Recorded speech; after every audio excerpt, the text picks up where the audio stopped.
ဇလန်းလေးရဲ့ဆောက်မှာတော့ဘာနီဆိုတဲ့ကောင်လေးကတက္ကသိုလ်ဖွင့်ဝဲနေပါတယ်နောက်ကျနေခဲ့ပြီးတော်ကျော်မြို့ကိုခုမှရောက်ဘူးတာကြောင့်မျက်စိတွေလည်းနေခဲ့တော့နောက်နေ့တွေကျယူနီကိုဘလို့သွားရမလဲဆိုပြီးစဉ်းစားနေတော့ကောင်မလေးနှစ်ယောက်ကဘလို့သွားရင်မြင်မြင်ရောက်ကြောင်ပြောနေရကြတော့ဘာနီလည်းနောက်ကနေတိုးတိုးလေးလိုက်နားထောင်နေခဲ့ပြီးတိုးဆိုင်မှာတော့ရေခဲချောင်းကိုပဲအလင်းမြန်ယူလိုက်ကကောင်မလေးနှစ်ယောက်ကထွက်သွားတာကြောင့်ဘာနီလည်းမမီလိုက်ပဲဝယ်ထားရေခဲချောင်းကိုစားနေတော့ဘေးမှာလူတစ်ယောက်လည်းသူ့လိုရောင်းလဲလဲဖြစ်နေရတွေ့ပြီးအဖြစ်ချင်းတူနေရကြောင်းရေနေကြကချင်းချင်းမိတ်ဆက်လိုက်ပါတယ်သူ့နာမည်ကတော့ယာနာဖြစ်ပြီးဘာနီနဲ့အတူတူလောမေကြပဲဖြစ်တာကြောင့်အတူတူသွားနေကြပြီးယာနာကဒီတက္ကသိုလ်ကိုရွေးရတဲ့အကြောင်းရင်းကကောင်မလေးတစ်ယောက်ကြောင့်အမြဲတမ်းစိတ်တော့ကရောက်နေရလို့ဖြစ်ပြီးသူ့ကိုရှောက်ကြတာကြောင့်အခုလိုကြောင်ပြတ်တတ်တာလို့ပြောနေတော့ကောင်မလေးတစ်ယောက်ကပန်းစည်းကိုခိုင်ပြီးယာနာအနာရောက်လာပြီးဂုံပြူပါတယ်လို့ပြောကပန်းစည်းနဲ့ဘဲဘဲညာပဲရိုက်နေပြီးယာနာကလည်းကြောက်တူးတုံနေခဲ့ပါတယ်ဘာနီကနင်းစီပန်းကို၎င်းမဖြစ်အောင်လာသမျှကျောင်းသူတွေကိုတပွင့်ချင်းစီပေးလိုက်ပြီးယာနာကလည်းကူပေးလိုက်ကအဲဒီနောက်မှာတော့တန်းထဲမှာယာနာကခုနကကောင်မလေးကကာဖြစ်ပြီးငယ်ကကျောင်းတူတက်လာပြီးသူ့ဖေကလည်းဆေးရုံအုပ်ကြီးဖြစ်ကယာနာကငယ်လေးကတည်းကတစိုးတို့ဆန်ပြီးလှုပ်ချင်တာတွေလုံနေခဲ့တဲ့ကာကိုကြောက်နေရပြီးကာကစီမံကိန်းကြီးတစ်ခုချကအဲ့ဒီတိုင်းလိုက်လွတ်တက်ပြီးအများတန်းလဲယာနာကိုစီမံကိန်းတွေကအတိုင်းလိုက်လွတ်ခိုင်းနေတာကြောင့်စိတ်ပြတ်နေပြီးသူဘလုံးမျိုးတွေလောက်တက်လဲဆိုတာကိုအေးကိတ်ဖွင့်ပြီးပြောပြနေတာကြောင့်ဆရာမကတစ်တစ်လေးနေဖို့လမ်းပြောလိုက်ပါတယ်အတန်းပြီးချိန်မှာတော့ကာကနောက်ကနေရောက်နေခဲ့ကယာနာကိုလည်းနောက်လေးနှစ်တော့အတူတူတက်ရတော့မှလဲလို့ပြောလိုက်တာကြောင့်ယာနာလည်းယူချင်နေပြီးဒီယူနီကိုရှောက်ထားတာဘလို့တိတာလဲလို့မေးတော့ကာလည်းသူ့အဖေကတက္ကသိုလ်တော်တော်များများကိုအလူလောက်တာဖြစ်တာကြောင့်ယာနာရှောင်းမဲ့တက္ကသိုလ်ကိုအလွဲရှာနိုင်တာဖြစ်ကြောင်းပြောပြီးအခုတော့အတူတူတက်ရတာကိုပြောတယ်မလားလို့မေးတော့ယာနာလည်းပျော်နေရဲ့မျက်နှာကြီးနဲ့ဖြစ်နေခဲ့ကက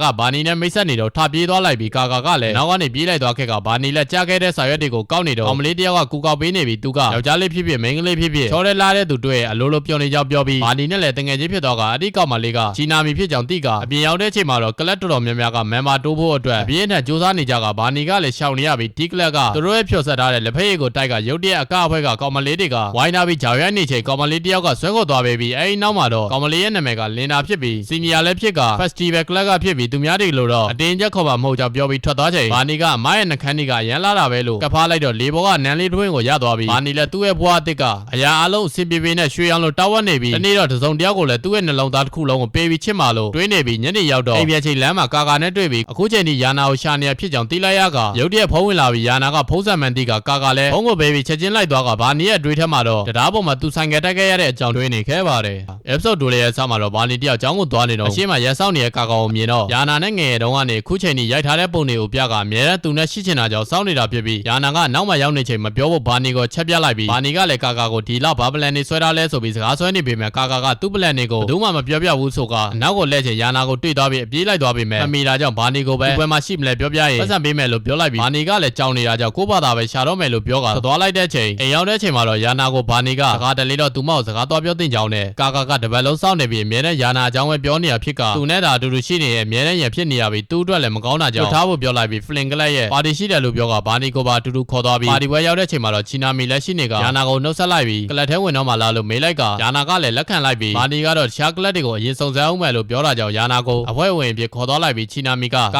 နဲ့ပါနေတာသူတို့ကလပ်ထဲကိုဝင်အတော်လေးကောင်းမှာပဲလို့ပြောပြနေတော့ဘေးခန်းကနေစူညံနေတာကြောင့်ဘာနီကိုတကားကိုဖွင့်ဖို့လှုပ်ချင်အားလုံးကဝိုင်းတာပြီးအဲ့ဘက်ချန်ကနဆိုးတွေရဲ့နေမြေပဲလို့သတိပေးနေတော့တကားကပွင့်လာကဒီကလပ်ကလူတွေပဲဖြစ်ပြီးဟိုနေ့ကသူတို့လက်ဖက်ရည်တောက်ခဲ့တဲ့ဘာနီကိုတွေ့ကအခါတည်းဆွဲခေါ်သွားပြီးထဲမှာတော့မိန်းကလေးတွေကဘယင်လိုဖြစ်နေပြီးယောက်ျားလေးတွေကစေခံလိုခိုင်းသမျှလုံနေရကတောင်းကျမ်းနေပြီးဘာနီကိုတစ်ခွက်တိုက်ပေးမဲ့မတောက်တာကြောင့်ဘေးကသူနဲ့စူမိုကစားခိုင်းလိုက်ပြီးနှစ်ယောက်သားလည်းဘူးမတိပါမတိချကတရေကျသွားပြီးမျက်မှန်တဲ့ကောင်လေးလည်းသူ့ကိုယ်သူဒူးတီလောက်ခေါ်ကမိန်းကလေးတွေကိုအယံမုန်းတယ်လို့အော်ပြောနေတော့ဘာနီကဖလင်ကလပ်စီပြန်သွားချင်တယ်လို့ပြောပေမဲ့ကောင်မလေးတွေကမရဘူးပြောကပုတိပတ်သက်လုံနေပြီးနောက်တနေ့မှာတော့ဒီကလပ်နဲ့ပါတီ9ပွဲလောက်စတိုက်သွားလိုက်ရပြီးအေးအေးပြတ်နေတဲ့ဘာနီလည်းယာနာနဲ့စကားသွားပြောနေတော့အရေးလုံးကျောင်းတကားဝါမှာကာစောင့်နေရမြင်တော့ယာနာကနောက်ဘက်ကနေဝင်တော့မယ်လို့ပြောကသွားလိုက်ပြီးအဲဒီနောက်မှာတော့ဘာနီကိုဘဲကလပ်ထဲမှာမွေရတီးမှန်းတီးတာကြောင့်ကျောင်းသားတွေအများကြီးကလာရောက်ပြီးတိမ်သွင်းနေချိန်လင်နာကရောက်လာပြီးသူ့ကလပ်ထဲကလူဖြစ်တာကြောင့်အကုန်လုံးကိုထွက်သွားခိုင်းလိုက်ကဘာနီကိုလည်းနောက်တစ်ခါလူအုပ်စီကကက်တင်ပေးလိုက်ပြီးနောက်တစ်ခါတယောက်တည်းရှောက်မသွားဖို့မာနေခဲ့ပြီးဘာနီကတယောက်တည်းထိုင်နေတဲ့ကာကိုကြည့်နေတာကြောင့်ချစ်သူလားလို့လင်နာကမေးလိုက်တော့ဘာနီလည်းမဟုတ်ကြောင်းကိုရှက်ရှက်နဲ့ပြောကာကတိုင်ဝမ်ကြီးကလာပြီးသူကြိုက်နေတဲ့ကောင်လေးလည်းရှိကြောင်းပိုရီကပြောလိုက်သေးကဒီလိုနဲ့ဘာနီလည်းက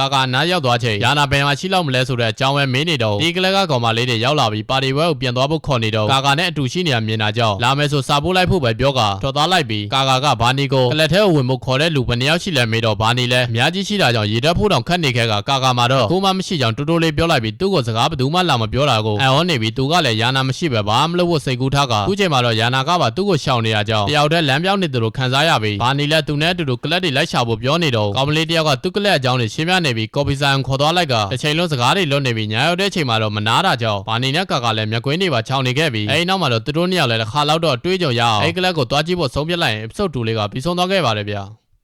episode 2ရဲ့ဆာမှာတော့ဘန်ရီလည်းချိန်တဲ့နေရာကိုသွားပြီးကာကာနဲ့တွေ့ကယာနာကိုဒီအကြောင်းပြောထားသေးလားလို့မေးတော့စာဖို့ဒါကြောင့်ပြောလိုက်ပြီးဒူရီကလည်းသူတို့နဲ့အတူတူဖြစ်ကြောင်းပြန်ပြောလိုက်ကဒူရီကကောင်မလေးချောချောလေးရဲ့ရှေ့မှာရှက်နေခဲ့ပြီးကြရထားနေခဲ့ပါတယ်။ဒါနဲ့ကားရောက်လာခဲ့ပြီးညညခီးစဉ်သွားမှဖြစ်ကြောင်းပြောကပေါင်နေပွဲပြီးလူစုခွဲလိုက်ကြပါတယ်။အမဲဘန်ရီကတော့လက်ဆွဲတွေကိုကြည့်ပြီးထူးဆန်းနေခဲ့ကပြောထားတဲ့နေရာကိုလည်းကြော်သွားတာကြောင့်ဘန်ရီကဘေးကလူကိုပြောနေပေမဲ့အကြားချင်းအောင်ဆောင်နေပြီးကြောင်ကြားတဲ့အိမ်လုံးစီခေါ်သွားခဲ့ပါတယ်။ကာကာကဖုန်းကိုစစ်ကြည့်လိုက်ပေမဲ့မရတာကြောင့်တခုခုထူးဆန်းနေရာကိုသတိထားမိပြီးအိမ်ထဲမှာလေဘာသာရေးဖွဲ့စည်းတစ်ခုလိုဖြစ်နေပြီး9နာရီကျော်ချတဲ့ကြည့်ဗီဒီယိုကြီးခိုင်းပြီးကြောက်တာဝင်းကြီးနဲ့သက်ဆိုင်တာတွေကိုတရားဟောနေခဲ့ကအကောင်လုံးကလည်းပြင်းနေကြပါတယ်နောက်နေ့ရက်ထိဒီလိုပဲဖြစ်နေမှာကြောင့်ဘန်ရီလည်းကိုကြံနေချေဒူရီယာထအော်ပြီးတီးမခံနိုင်တော့တာကြောင့်ပြန်ဖို့ပေးဖို့ပဲပြောတော့အကောင်လုံးကလည်းပြန်ဖို့ထောက်ခံလိုက်ကြချိန်ဘန်ရီကထလာကသူကတော့ဒီမှာပဲကြံခဲ့မှဖြစ်တာကြောင့်အရင်မပါတာတွေမပြောဘူးပြောလိုက်ပြီးကျန်တဲ့သူကိုပြန်လို့လိုက်ဖို့ပြောလိုက်ကသူကထိုင်တန်းတော့ကမတော်ဆတန်ရန်တခုကိုပြင်းထန်ရခဲ့ပြီးမညံ့နေတဲ့ပျောက်ဆုံးသွားခဲ့ရကအတိတ်မင်းနေပြီးပြန်နိုးလာတဲ့အချိန်မှာတော့ဘေးမှာရှိတဲ့လူတွေအကောင်လုံးကဒီဇိုင်းလိုဖြစ်နေပြီးမိဘတွေကိုမမှတ်ပြီးတော့အကြောင်းထီးကျန်နေရပြီးခံစားအခက်နေကြောင်းရေဖွဲလိုက်ပါတယ်ဒါကြောင့်ဆန္ဒမရှိတဲ့သူတွေကိုပြန်ခွင့်ပေးလိုက်ပြီးအားလုံးကလည်းပြန်ဖို့လောက်ကြချိန်ကာက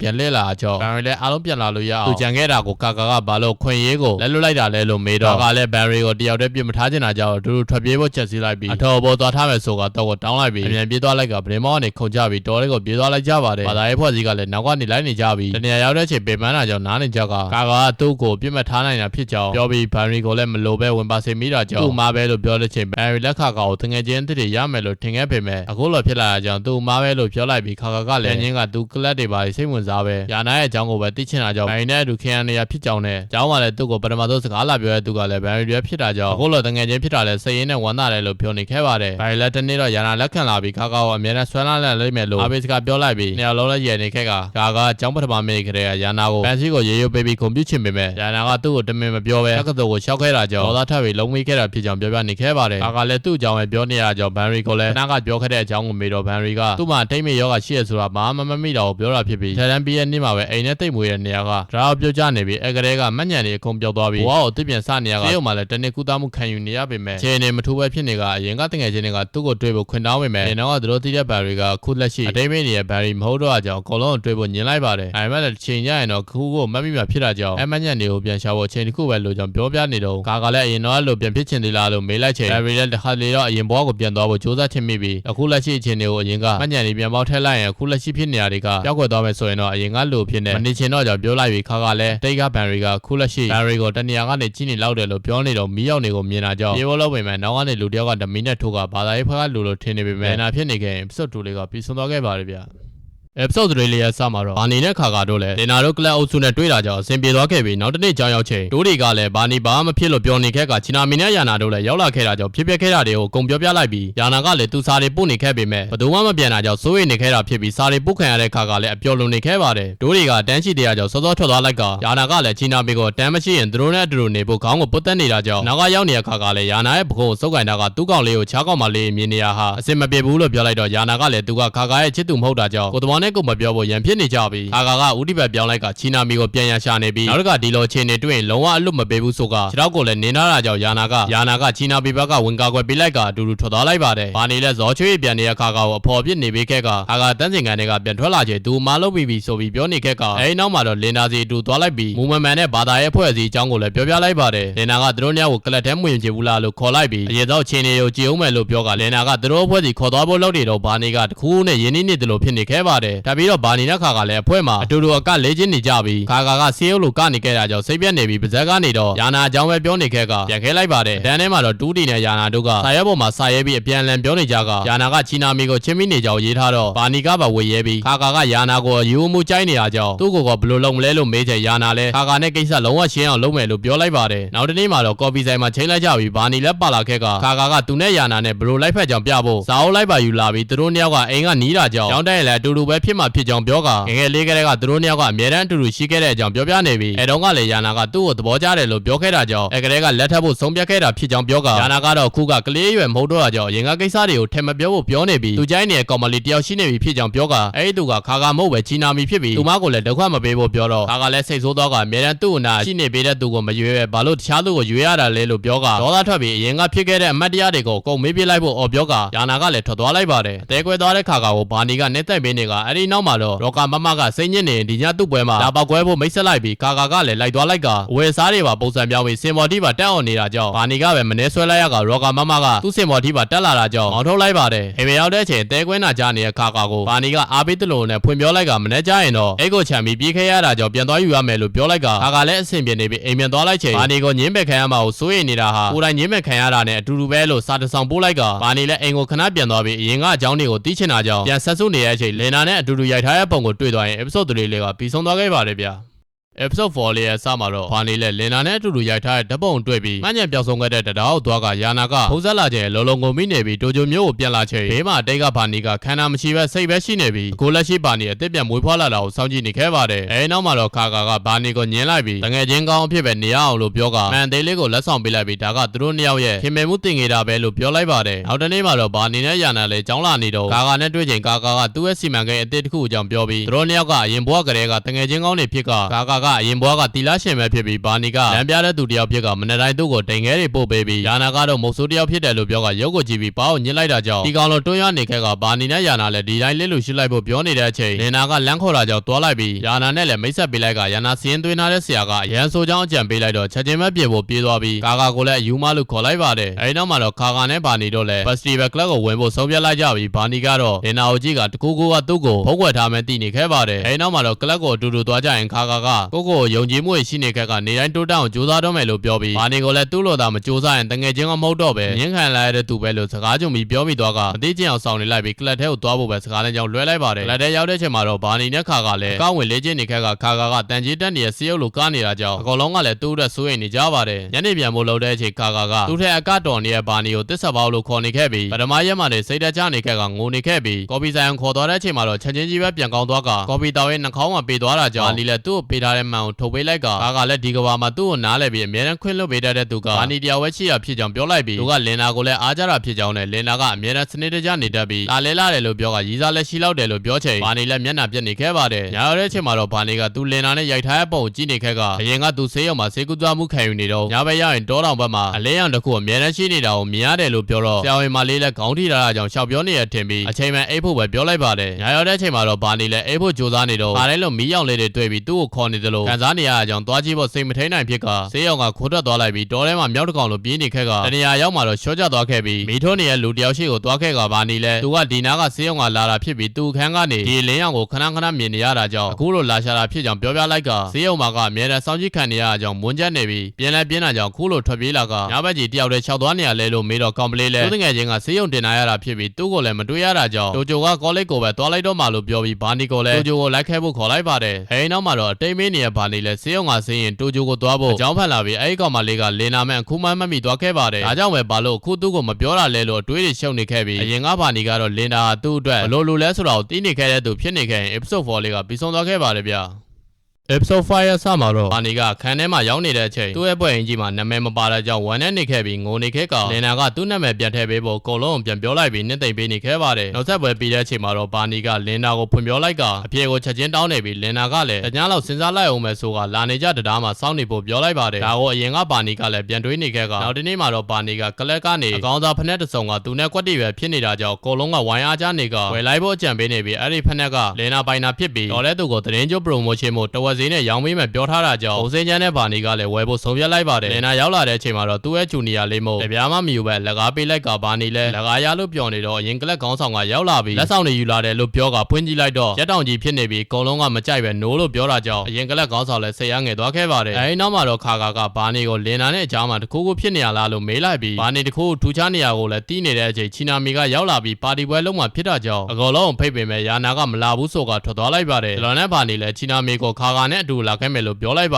တယ်ပါတီပွဲမှာတော့အကုန်လုံးလည်းပျော်နေကြပြီးခါနဲ့ယာနာတို့ကတော့မပျော်နိုင်ပဲစကားများနေကြကတပတ်မှာလည်းဒီကလက်ကရှိနေတာကြောင့်ဘာနီနဲ့ဒူးဒီနဲ့ကကြောင်းနေကြပြီးယာနာကခါကိုသူ့နားမှာလာထိုင်မနေပဲချီနာမီလို့တခြားသူတွေနဲ့စကားသွားပြောတင်ကြောင်ပြောကခါကညင်တော့တငယ်ချင်းမရှိလို့လားလို့ပြန်ပြောလိုက်ပြီးခါကလည်းသူ Festival Club မှာတငယ်ချင်းတွေအများကြီးရနေပြီဖြစ်ကြောင်ပြောကပြန်ရန်တွေးလိုက်ချိန်ယာနာကစိတ်ဆိုးပြီးအားလုံးရဲ့ရှေ့မှာချီနာမီကိုဖွင့်ပြောလိုက်ပေမဲ့ချီနာမီကလည်းတန်းညင်လိုက်တာကြောင့်မြောက်တက်ကိုင်းလို့သလိုဖြစ်နေကယာနာကပါပလက်ကျွန်းနေရကြောင်တစ်ဖက်ကဒီကလက်ထဲကိုနှစ်ယောက်လုံးပို့ပေးလိုက်ပြီးခေါ ကောင်းပြောဖို့မှာလိုက်ပါတယ်အဲဒီနောက်မှာတော့ချီနာမီကမတန်းတွေပေါ်ဗီဒီယိုရိုက်ပေးနေပြီးအိမ်မြေရောက်တဲ့ချိန်မှာတော့ခါကာကအပျော်လွန်နေပြီးအန်ချင်တလိုပါဖြစ်နေခဲ့ကဘာနီကိုစနေခဲ့ပြီးယာနာအကြောင်းပဲပြောနေရကြောင်းဘာနီလည်းစိတ်ဆိုးပြီးတငယ်ချင်းထပ်မလို့ချင်တော့ဘူးလို့ပြောတဲ့အပြင်ယာနာအကြောင်းပဲပြောနေတာကြောင့်သူ့ကိုစိတ်နာစေတယ်လို့ပြောပြီးလက်ဆောင်ပေးထားတဲ့မှန်ကိုပြန်ပေးလိုက်ကထမပတ်သက်ဖို့နဲ့တက်စီငါပေးလိုက်ကပြန်ဖို့ပြောလိုက်ပြီးထွက်သွားလိုက်ပါတယ်နောက်တနေ့မှာတော့ကလပ်ထဲမှာလေ့ကျင့်လို့ပြီးတဲ့အချိန်တယောက်နဲ့တယောက်စကားမပြောကြတော့ပဲလေနာကချစ်သူကိုဝမ်းနေအောင်မလုပ်သင့်ဘူးလို့ပြောတာကြောင့်ဘာနီလည်းဘာလို့ရည်စားလို့ထင်နေရလဲလို့မေးကလေနာကိုလည်းချစ်သူမရှိသေးဘူးလားလို့မေးကအထက်တန်းကျောင်းသားနဲ့တွဲနေရမလားလို့မေးရင်မရှိဘူးလို့ပဲပြန်ဖြေပါမလားလို့မေးလိုက်ပြီးအရင်တော့ကဘာနီအတွက်ဘလို့မှမခံစားရဘူးမလားလို့အော်ပြောပြီးထွက်သွားလိုက်ကအိမ်နာထဲမှာပုံနေခဲ့ပြီးလေနာကလည်းနောက်တစ်ခေါက်ထပ်မခံစားချင်တာကြောင့်ကြောက်နေတာဖြစ်ပြီးအဲနှစ်ကအဖြေပေးမလို့ပဲဖြစ်ကသူမပြောနိုင်ခဲ့တာကြောင့်သူ့ပြစ်တယ်ပဲလို့ငွေရပြောပြီးထွက်သွားလိုက်ပါတယ်ဘာနီကတော့ညမှထွက်လာပြီးစောင့်နေတဲ့ခါကာကိုလည်းဘာမှမပြောချင်တာကြောင့်ပြေးသွားလိုက်ပြီးခါကာကလည်းလမ်းကလူတယောက်ရဲ့စပိန်ကိုယူလိုက်ပြီးနောက်ကလိုက်ချင်ဘာနီကလည်းဘာလို့မှမသိဖြစ်နေခဲ့ကတရားတစ်ခုပေါ်ရောက်တဲ့ချိန်မှာတော့ခါကာကစပိန်နဲ့ဝင်တိုက်လိုက်ပြီးသူ့စီကဆက်မပြေးဖို့တောင်းဆိုပြီးတလုံးတူတူနေကြမယ်လို့ညိုကီတို့ရဲ့ရီစားဟောင်းနဲ့ပြောသလိုပဲပြောလိုက်ကချစ်တယ်လို့ပြောလိုက်ပါတယ်ဒီလိုနဲ့ခါကာကဘာနီကိုချစ်တယ်လို့ပြောနေတော့စပိန်ပိုင်ချင်းကရဲကိုခေါ်လာတာကြောင့်ခါကာလည်းရဲစခန်းရောက်သွားခဲ့ပြီးအုတ်ထင်းသူရောက်တဲ့အချိန်ဒီစောင့်နေရကဘာနီကယာနာချီနာမီကိုဖွင့်ပြောတော့ကကိစ္စကိုမမေ့ဘူးလားလို့မေးလိုက်တော့ခါကာလည်းမမေ့သေးတာမဟုတ်ပဲ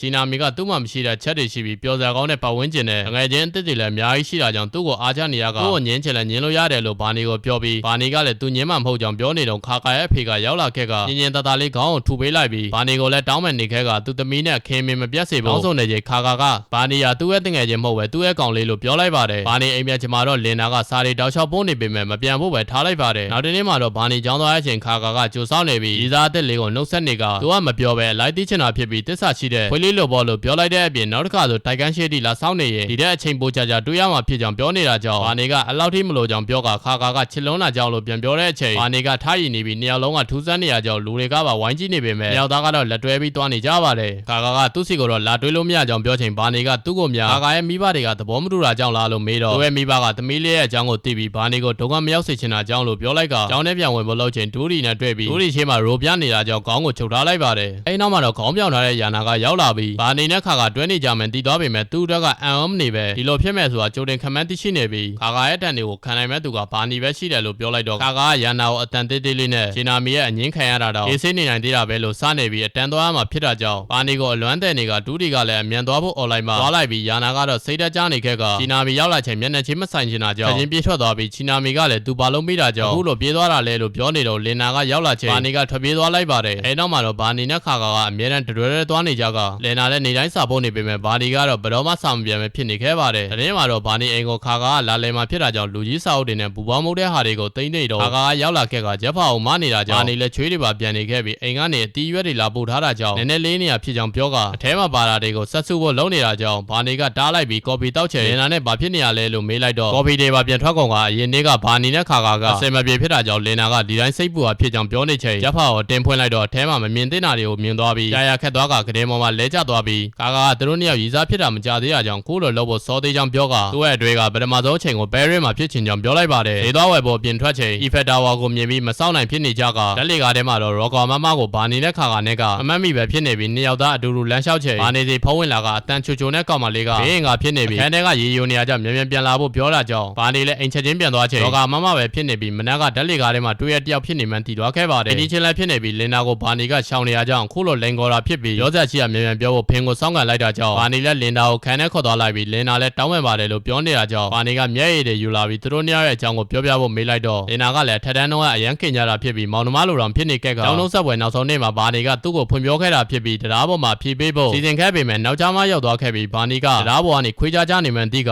အဲ့ကလေးကဘာနီကိုဘေးကနေကူညီပေးချင်နေတာဖြစ်ကြောင်းပြောနေတော့ခါကာကဘုံဆက်လာကယာနာပြဿနာတက်နေကြောင်းပြောလိုက်ရင် episode 5လေးကပြီးဆုံးသွားခဲ့ပါတယ်ဗျာ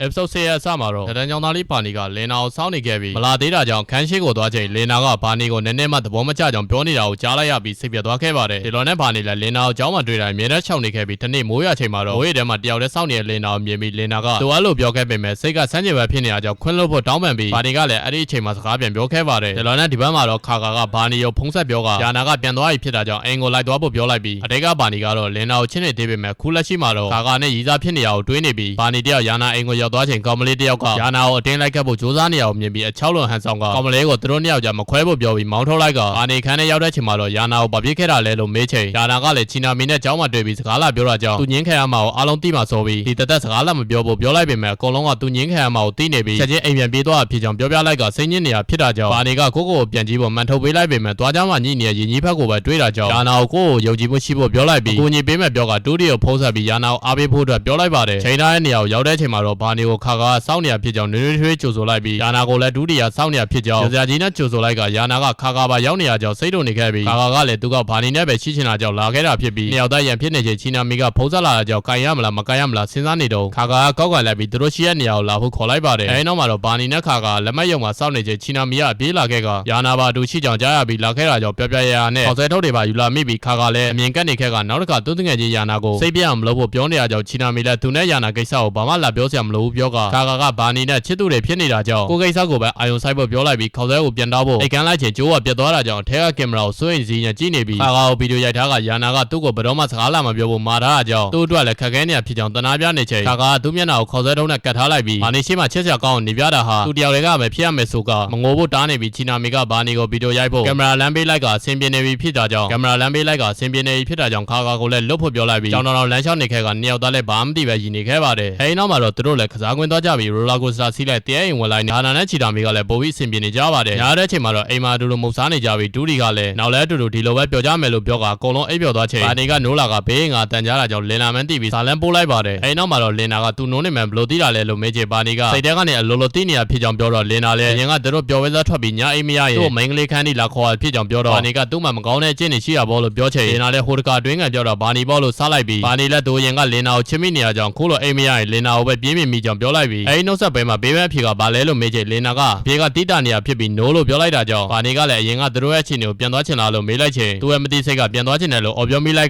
လင်နာကတော့မသိချင်အောင်ဆောင်နေခဲ့ပြီးအိမ်ငှက်သွားတာလားလို့ပြောကချက်ချင်းသွားရိတ်ခံလိုက်ပြီးအရင်ကဘာနေရဲ့စိတ်လဲဒိုတာအခုဘာနေနဲ့ခွာလိုက်ရင်ပျောက်ကွယ်သွားမှဖြစ်ကြောင်းတွေးနေခဲ့ရင် episode 14ကပြီးဆုံးသွားခဲ့ပါတယ်ဗျာepisode 7ဆောင်းမှာတော့ခါကာနဲ့ချီနာမီတို့ကစောစောနိုးနေရကြောင်းပြန်သွားခဲ့ပြီးကြောင်ရတဲ့အချိန်ပါနေကိုခါကာကဖျားနေရကြောင်းတမ်းမလာတော့ဘူးလို့ပြောကဘာဒီကမစစ်ပို့ပေမဲ့ခါကာကတလုံးမပြန်ပဲတပတ်ကြာတဲ့အချိန်ပြန်ပေါ်လာခဲ့ပြီးကလပ်မှာစီနီယာတို့ကဘာနေကိုအများနဲ့ခါကာနဲ့တွေ့နေရကြောင်းရီးစားရင်မလားဆိုကလေဘင်းကိုတင်းညစ်ထားပြီးလီထိုးနေရကြောင်းလင်နာကပဲဝင်ထားလိုက်ကအဲ့ဒါကိုမြင်ပြီးမျက်နှာမကောင်းဖြစ်နေခဲ့ပါတယ်အဲဒီနောက်မှာတော့ကလပ်ကောင်းဆောင်အင်ဂျီဆန်ဝေဖို့ပြောလိုက်ပြီးညနေပြန်တဲ့အချိန်ဘာနေရဝစ်ဆုပ်ဝစ်ထားတဲ့ခါကာကချစ်စရာရန်ကောင်းတာပဲလို့ပြောနေပေမဲ့ခါကာမျက်မှောင်ကျုံနေခဲ့ကမိုးကလည်းရွာနေရကြောင်းနှစ်ယောက်သားပြေးသွားလိုက်ပြီးတင်နေရရောက်ချိန်ခါကာကသူ့ကိုချေရလာလို့မေးတော့ဘာနီကလည်းဘာကြောက်တယ်လို့တွေးနေမှမသိဖြစ်နေခဲ့ကသူဘာလို့မေးလို့လဲလို့မေးတော့ခါကလည်းသူတခုဖြစ်လာမှကြောက်နေကြောက်ပြောပြီးဘာနီကလည်းသူရှိရကြောက်ဘာမှမကြောက်နဲ့ဆိုတာကောင်းနေလိုက်ပါတယ်အဲ့ဒါကိုကြည့်နေဘာနီရဲ့အရင်ကဝင်းကြီးကလည်းသူလည်းအရင်ကလင်နာကိုအဲ့လိုပြောခဲ့ပူကြောက်တွေးနေခဲ့ပါတယ်ထန်တန်းကြောင့်တော့လင်နာမှာကိုတယောက်ချိပြီးဘောလုံးနှိပြလည်းဖြစ်ကဘာနီနဲ့လည်းအတော်ခင်ပြီးသူကလက်ထက်ရတော့မှဖြစ်တာကြောင့်ပြောနေပြီးလင်နာကတော့သူ့ကိုယ်နဲ့စိတ်ဆက်ထားတဲ့သူကချားကြောင်းနဲ့ဖောက်ပြန်နေကြောင်းဘာနီကိုပြောပြလိုက်ပြီးတက်တဲ့ရအောင်ဓာတ်ပုံလိုက်ရိုက်မယ်လို့တွေးကဘာနီကလည်းအတူလိုက်ကူကြည့်ပေးမယ်လို့ပြောလိုက်ပြီးသူ့ကိုယ်စိတ်ဆက်ထားတဲ့မိန်းကလေးကချားယောက်ျားလေးနဲ့တွဲသွားတာကိုဓာတ်ပုံရိုက်ထားလိုက်ပြီးဓာတ်ပုံရိုက်ထားလိုက်ကခန်းထဲဝင်သွားတော့မြင်ပြီးအထဲလေးလိုက်ဖမ်းမယ်လို့တွေးထားပေမဲ့လင်နာကဖုန်းထဲကပုံတွေအကုန်လုံးဖြတ်စည်းလိုက်ကကိုယ်တိုင်ဖြည့်ရှင်းဖို့ပဲပြင်လိုက်ပြီးသူ့ရောက်မှထွက်လာချိန်ကားထဲမှာစကားပြောဖို့ပြောလိုက်ပြီးသူ့ကိုယ်နဲ့လက်ထက်ချင်တဲ့ဒါမျိုးတွေထပ်မလုပ်ဖို့မှာလိုက်ပြီးဘာနေကဟိုလူကြီးတောက်ချောက်ကြီးနေရကြောင်းလင်နာနဲ့တွဲပြီးသွားလိုက်ပါတယ်အဲဒီနောက်မှာတော့လင်နာကသူ့ကိုမနာကျင်စေချင်တာကြောင့်ပြဿနာတွေမဖြစ်အောင်ဒီလိုဖြည့်ရှင်းလိုက်တာဖြစ်ပြီးသူလုပ်ခဲ့တာမှားလားမှန်လားဆိုတော့တွေးနေပြီးဘာနေကသူရှိတာကြောင့်ဘာမှမဖြစ်ဘူးဆိုကဘယ်ချိန်နေရောက်လင်နာကိုပဲလာရှာမယ်လို့ပြောလိုက်ပါတ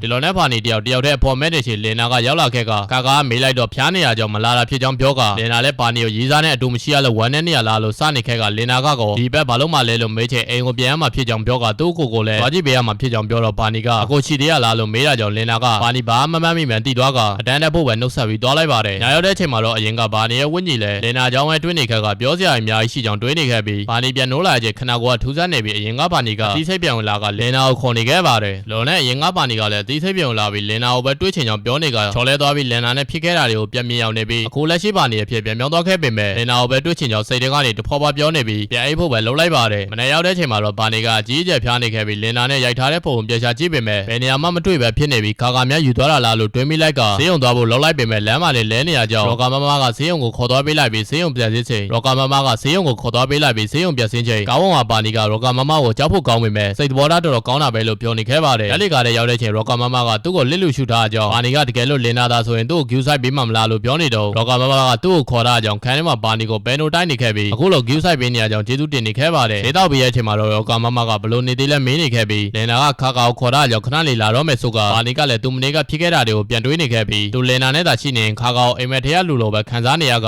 ပြေးပြေးပြောက်ကွယ်သွားမလို့ဖြစ်နေပြီးခါကာကသာအစစ်မှန်ဆိုရင်သူ့အချက်ကိုချက်ချင်းလာဖို့တွေးနေတော့ခါကာကပန်းစီနဲ့ရောက်လာကသူ့ကောင်လေးကိုတားယူနေရလားလို့စားလိုက်ပြီးဘာနီနောက်ချက်ချင်းတိုးကသူရောက်ပြီဖြစ်တာကြောင့်အကုန်လုံးအဆင်ပြေဖြစ်ကြောင်းပြောနေချိန်ဒူဒီနဲ့ယာနာနဲ့ကပန်းစီကိုလူနေခဲ့ကခါကာကအချစ်ရဲ့စွမ်းရင်ကကိုယ့်ကိုယုံကြည်ဖို့ပိုရှိစေရလို့ပြောနေပြီးသူ့ရဲ့ရီစာကိုဂူးဆိုင်ပေးတဲ့လင်နာကိုလည်းကျေးဇူးတင်လိုက်ကယာနာကခါကာကိုတော်တော်မျိုးမျိုးလုံးနိုင်တာပဲဆိုပြီးခုနကဖြစ်နေရတယ်ကိုပြန်ပြောကဒိုဒီကလည်းလင်နာနဲ့မိတ်ဆက်လို့ပြောနေပြီးခါကာကလင်နာကိုတော့ယာနာဆိုတဲ့တယောက်ကယူနေရကြောင်းထထဖောက်တက်ပြီးတနာစရာကောင်းကြောင်းပြောပြီးရန်ထဖြစ်နေကြကခါကာလည်းသူ့ရီစာကိုချမ်းမင်းကလေးတယောက်ကပြုစုပေးနေရကြောင်းသူလည်းသူ့ဝင်တုံမိကြောင်းပြောနေချိန်လင်နာကသူ့ကိုလည်းမဟုတ်ပဲရောဂါမမကိုလည်းသူ့ဝင်တုံသိကြောင်းပြောလိုက်ပြီးရောဂါမမကလည်းမျက်နှာကိုရှုံပြလိုက်ပါတယ်အဲနောက်မှာတော့လင်နာကနွေရတရားလဲရောက်ရင်ကန်းချေကိုတူသွားကြဖို့အကြံပေးလိုက်ကသူတို့ချင်းချင်းပဲတိုင်ပင်နေကြတာကြောင့်ဘာနေလဲအိပ်ပျော်သွားခဲ့ရပါတယ်ညာရောက်တဲ့ချိန်မှာတော့ဘာနေလဲနိုဘီတယောက်တည်းမိုင်နေတဲ့ခါကာကိုခေါ်လိုက်ကဘာလို့အိမ်မပြန်ဖြစ်သေးတာလဲလို့မေးတော့ကာကလည်းသူကချစ်သူကောင်တယောက်ဖြစ်ချင်ပြီးဘာနီနားမှာနေချင်တာဖြစ်ကြောင်းပြောကကန်းချေကိုလည်းအားလုံးနဲ့မဟုတ်ပဲနှစ်ယောက်တည်းလဲချင်ကြောင်းပြောပြီးဘာနီကလည်းနေကောင်းရင်အတူသွားမယ်လို့ကတိပေးလိုက်ရင် episode 7လေးကပြီးဆုံးသွားခဲ့ပါတယ်ဗျာ episode 8ရဲ့စမှာတော့ဘာနီကနေပြန်ကောင်းသွားခဲ့ကအပြင်ကိုထွက်ဖို့လုပ်ချင်ကာကာနဲ့တွေ့ပြီးကလပ်ကိုအတူသွားနေတော့ခါကာ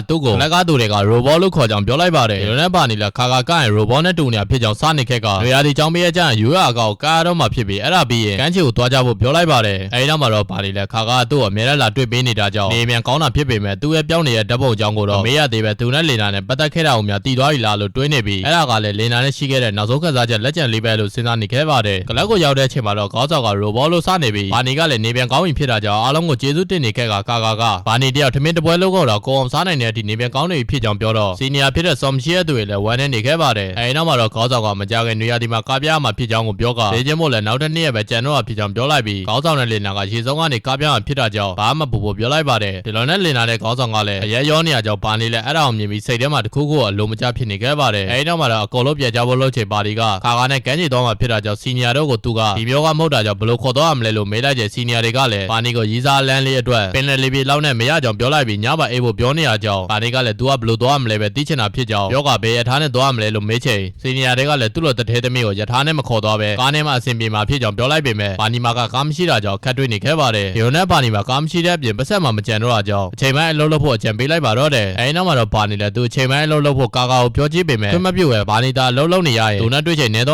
့ဖြစ်ကြောင်းပြောလိုက်ကလုံးဝမလုပ်ဖို့ပြောလိုက်ပါတယ်ဒီလိုနဲ့ဘာနီလည်းသူသာအလုပ်မလုပ်ရင်ခါကာနဲ့ကန်းချီသွားဖို့ခက်ခဲမှဖြစ်ကြောင်းပြောပေမဲ့ခါကာခေါင်းမနေခက်ကကုံသမျှကိုသူပဲစိုက်ဝှက်ဖြစ်ကြောင်းပြောလိုက်ပြီးဘာနီလည်းဒီတပ်ပေါ်ပြီးချိန်နေတူကုံစိုးချတာဖြစ်ကြောင်းပြောလိုက်ကဖြစ်နိုင်24နာရီလုံးအတူရှိချင်တာဖြစ်ကြောင်းပြောလိုက်ပါတယ်အဲဒီနောက်မှာတော့ဘာနီကိုတေးသေးလေးဖြစ်စေချင်ကြောင်းပြောလိုက်ကတစ်ချိန်လုံးနားမှာထားစေချင်တယ်လို့ပြောလိုက်ပြီးစိတ်ပိုင်တစ်ခါတည်းဆူချီလိုက်တဲ့ထည့်စားလိုက်မှလို့ပြောလိုက်တာကြောင့်ဘာနီလည်းနေခဲ့တဲ့အချိန်ချီနာမီကရောက်လာခဲ့ရကြောင်းကာကာလည်းအမြတ်ထွက်သွားဖို့လိုလိုက်ပေမဲ့ချီနာမီကလှုပ်သွားမှဖြစ်တာကြောင့်သူပဲသွားမယ်လို့ပြောကဘာနီကလည်းအကုန်လုံးကအလုံးလုံးနေဖြစ်ကြောင်းကာကာကိုလမ်းပြောလိုက်ပြီးချီနာမီကလည်းသူ့အလုံးမှာလူသေးထက်ချနေရဖြစ်တာကြောင့်စိတ်ဝင်စားရင်လာခဲ့ဖို့ပြောလိုက်ပါတယ်အဲဒီနောက်မှာတော့ချီနာမီလှုပ်တဲ့ဆိုင်အောင်လိုက်သွားကြည့်လိုက်ကကာကာကတော့နည်းနည်းလေးမှသဘောမကျပဲဘာနီရောအလုံးမလုံးဖို့မှနေခဲ့ပါတယ်အဲဒီနောက်မှာတော့ဘာနီအိမ်ပြေလိုက်ချိန်ရောကာမမစီဝင်ပြီးဟိုတနေ့ကတက်စီဖို့အတွက်ပေးလိုက်ကနေလေကဝယ်လာတဲ့ကိန်းမုန်းတွေပါပေးလိုက်ပြီးရောကာမမကအားရအောင်ညစာအပြစ်စားမှဖြစ်ကြောင်းသိတော့အန်အောနေခဲ့ပါတယ်အဲဒီနောက်မှာတော့ရောကာမမလင်နာလည်းကူညီခဲ့ရဖြစ်တာကြောင့်ဟုတ်သွားပေးဖို့ပြောလိုက်ချိန်ဘာနီကမွဲနေမှန်းသိကအလောက်ရှာနေမှန်းသိတော့တညတဲ့နဲ့ပတ်ဆက်မြမြလုံးမဲ့အလုပ်ကိုလုံးမလားလို့မိတ်ဆက်ပေးလိုက်ပြီးပါတီတစ်ခုမှဝေတာအဖြစ်လောရမှဖြစ်ကြောင်းပြောလိုက်ကရုပ်ဖြောင်းနဲ့ယာနာကိုပါအတူခေါ်ခဲ့ဖို့ပြောလိုက်ပါတယ်ဒီလိုနဲ့ဘာနီလည်းယာနာကိုအတူလို့ဖို့သွားမြူဆွဲနေခဲ့က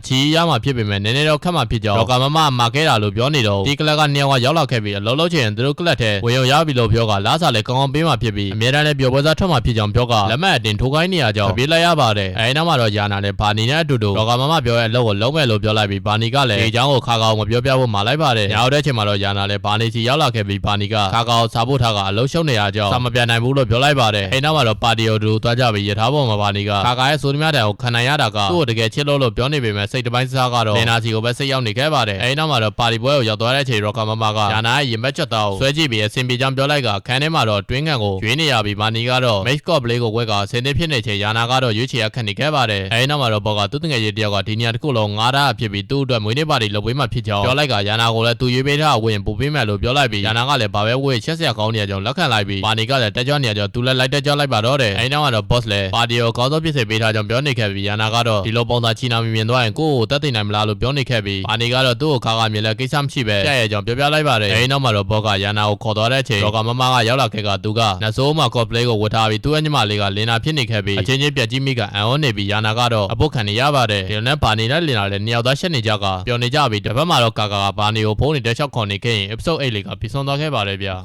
episode 9ရဲ့အစမှာတော့ယာနာကစကီတာတွေကစကီတာတွေပါလုံနေကြကအလောက်ရှောင်းနေပြီးလူများတဲ့အချိန်မှာရှောင်ထွက်လာနိုင်ခဲ့ကလင်နာနဲ့တွေ့တဲ့အချိန်မှာတော့ရှက်နေခဲ့ပြီးလင်နာကလည်းသူ့ရဲ့မျက်နှာကိုမကြည့်ဘဲနဲ့အောက်ကိုပဲကြည့်နေရကြောင်းမနေအုပ်နေရပါတယ်အဲဒီနောက်မှာတော့ဘောကယာနာကိုဝိတ်တာအလုံးနဲ့မလိုက်ဖက်တာကြောင့်ဘောကမမနဲ့လာခေါ်ခိုင်းလိုက်ပြီးစင်ဘောတက်ဖို့ပြောလိုက်ပါတယ်ဒီလိုနဲ့ယာနာလည်းပတ်စံပိုးရမှာဖြစ်တာကြောင့်လိုက်သွားလိုက်ကဘာနီနဲ့လင်နာလည်းစင်ရောက်ကနေအားပေးမယ်လို့ပြောကရည်နေကြပါတယ်တပတ်မှာတော့ကာကာကဘာနီကိုစာရီတောက်ချောက်ပိုးနေခဲ့ပြီးစင်ဘောကယာနာလည်းကာယပလာရေးပြနေခဲ့ကအသားကျနေပြီးဘာနီကိုကောင်မကြီးတယောက်ကတညငားချင်တာကြောင့်လာနောက်ချက်နေချိန်လင်နာကခေါ်သွားလိုက်ပြီးကယ်တင်ပေးလိုက်ပါတယ်အဲဒီနောက်မှာတော့ဘာနီလဲသူကဒီလိုမျိုးပထမဆုံးအချိန်လှုပ်ဖူးတာကြောင့်မကြုံဘူးတာဖြစ်ကြောင်းပြောလိုက်ပြီးလင်နာကလည်းကိုကိုကိုယုံကြည်မှုရှိပြီးရင်ကိုကော့ထားလိုက်ဖို့ပဲပြောလိုက်ချိန်ငနဲဘာနီလဲအခွင့်အရေးကိုရကင်ကကြီးလို့ရတော့ဝါကြီးလိုက်ပါတယ်ဒီဘက်မှာတော့ခါကာကဘာနီအိတ်ရှိတီရောက်သွားခဲ့ပေမဲ့တကားလာမဖွင့်ပေးတာကြောင့်ဘေးရင်ကရောကမမစီလဲဘဲသွားတီးပေမဲ့လူမရှိမှန်းတည်သွားခဲ့ကဘာဒီမှာတော့ဘော့စ်ရဲ့တငယ်ချင်းကိုမွေးနေ့ပွဲကျင်းပနေခဲ့ပြီးယာနာကလည်းတော်တော်လေးစိတ်မြင်နေခဲ့ကတားကြနေခဲ့ပါတယ်အဲဒီနောက်မှာတော့လင်နာကိုရောကမမကခေါ်သွားလိုက်ပြီးဘာနီနဲ့ယာနာကလည်းဒီလောကသူတို့နဲ့လည်းအဆင်ပြေတာကြောင့်ရွေးတာမှန်သွားကြောင်းပြောနေခဲ့က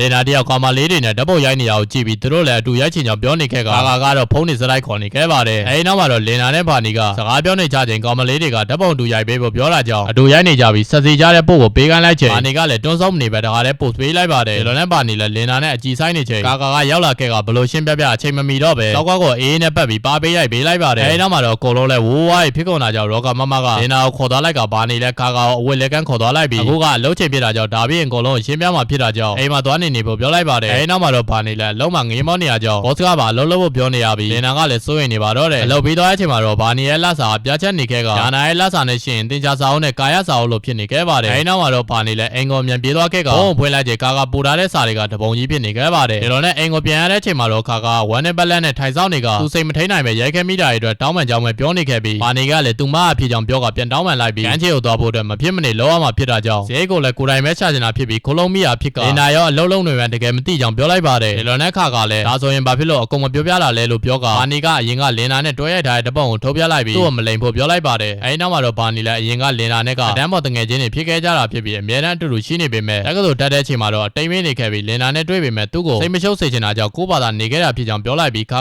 ကလည်းသူ့ကိုဘာလို့အကုန်မပြောပြတာလဲလို့ပြန်ပြောချိန်ဘာနီကရိုးသားသားပဲမသိစေချင်ကြောင်းနဲ့အရင်အတိမ်မင်းနေတုန်းကသူကလင်နာကိုသဘောကျနေခဲ့တာဖြစ်ပြီးခါကိုစိတ်မှုစေချင်တာကြောင်းလို့ပြောလိုက်တော့ခါကလည်းဒေါသထွက်သွားခဲ့ကသူကတကယ်လို့ဒါကိုတည်သွားခဲ့ရင်ပွဲကြမှာဆိုလို့မပြောတာလားလို့ပြန်မေးလိုက်ပြီးဘာနီကလည်းသူ့မှာအပြစ်ရှိတဲ့လို့ခံစားနေရတာဖြစ်ကြောင်းပြောကတခါတလေမသိစိတ်ကလင်နာကိုပဲတောင်းတနေရဖြစ်ကြောင်းပြောပြလိုက်ပါတယ်အဲဒီနောက်မှာတော့ခါကလည်းကိုဝမ်းနေသွားခဲ့ရပြီးအဲဒီလိုဖြစ်မှာဆိုတာကြောင့်အမြဲတမ်းနားဖို့နားစာမလုံးမရအောင်ထိန်ခဲ့ရတာဖြစ်ကဘာနီကိုပြေးဖက်လိုက်ပြီးဘာဝမှထပ်မမှတ်ပြီးဖို့တောင်းဆိုလိုက်ပါတယ်ဒီနဲ့ဘာနီလည်းသူပြန်မမှတ်မိအောင်ကြိုးစားမယ်လို့ပြောကတယောက်နဲ့တယောက်ချစ်တယ်လို့ပြောရင်နမ်းလိုက်ပါတယ်အဲဒီနောက်မှာတော့ခါကသူတို့နှစ်ယောက်အတွက်အမတ်ရစရာရေရာမရှိသေးကြောင်းပြောနေချိန်ဘာနီကအဲ့ဒါဆိုဓာတ်ပုံတူရိုက်တာကနေစားလိုက်ကြဖို့ပြောလိုက်ပါတယ်နောက်နေ့မနက်မှာတော့ဘာနီကိုလင်နာကနေကကိစ္စအတွက်တောင်းပန်နေခဲ့ကဘာနီကလည်းသူ့ဤစားလေးကစိတ်မစိုးရဖြစ်ကြောင်းပြောလိုက်ပြီးလင်နာကိုတနေရာခေါ်သွားလိုက်ကသူတို့နှစ်ယောက်ကဤစားရဲ့မဖြစ်ခဲ့ဘူးမလားလို့မေးလိုက်ပြီးသူကတော့ကြိုက်ခဲ့ရမှန်ပေမဲ့လင်နာကတော့အဲ့လိုမဟုတ်ဘူးမလားလို့မေးကလင်နာလည်းတေချာပေါ့သူမကြိုက်ခဲ့ဘူးလို့ပြောတော့သူတို့နှစ်ယောက်ရိုက်ထားတဲ့ပုံကိုထုတ်လိုက်ပြီးနောက်တဲ့လင်နာအကြောင်းမတွေးဖို့စိတ်ကိုပြီးဖျဲဖို့လုပ်လိုက်ပေမဲ့သူ့ရဲ့မသိစိတ်ကတော့လက်မခံပဲလင်နာကိုပဲလိုချင်တာဖြစ်ကြောင်းတွေးနေရကြောင်းလင်နာကပဲကောက်ယူလိုက်ပြီးအရင်ကတိတ်ကိုမသွားချင်တဲ့ဘာနီကိုအရင်ကတငယ်ချင်းဖြစ်ခဲ့တာကိုမေးလိုက်ပြီးခုမှတော့စီနီယာနဲ့ဂျူနီယာလိုပဲဆက်ဆံဖို့ပြောကဓာတ်ပုံတစားစီဖျဲလိုက်ပေမဲ့လင်နာရဲ့တွေးထဲမှာတော့စန့်ကျင်ဘက်တွေဖြစ်နေခဲ့ပါတယ်အဲဒီနောက်မှာတော့ခါနဲ့ဘာနီတို့လည်းခန်းထဲမှာဓာတ်ပုံတွေရိုက်နေကြရင်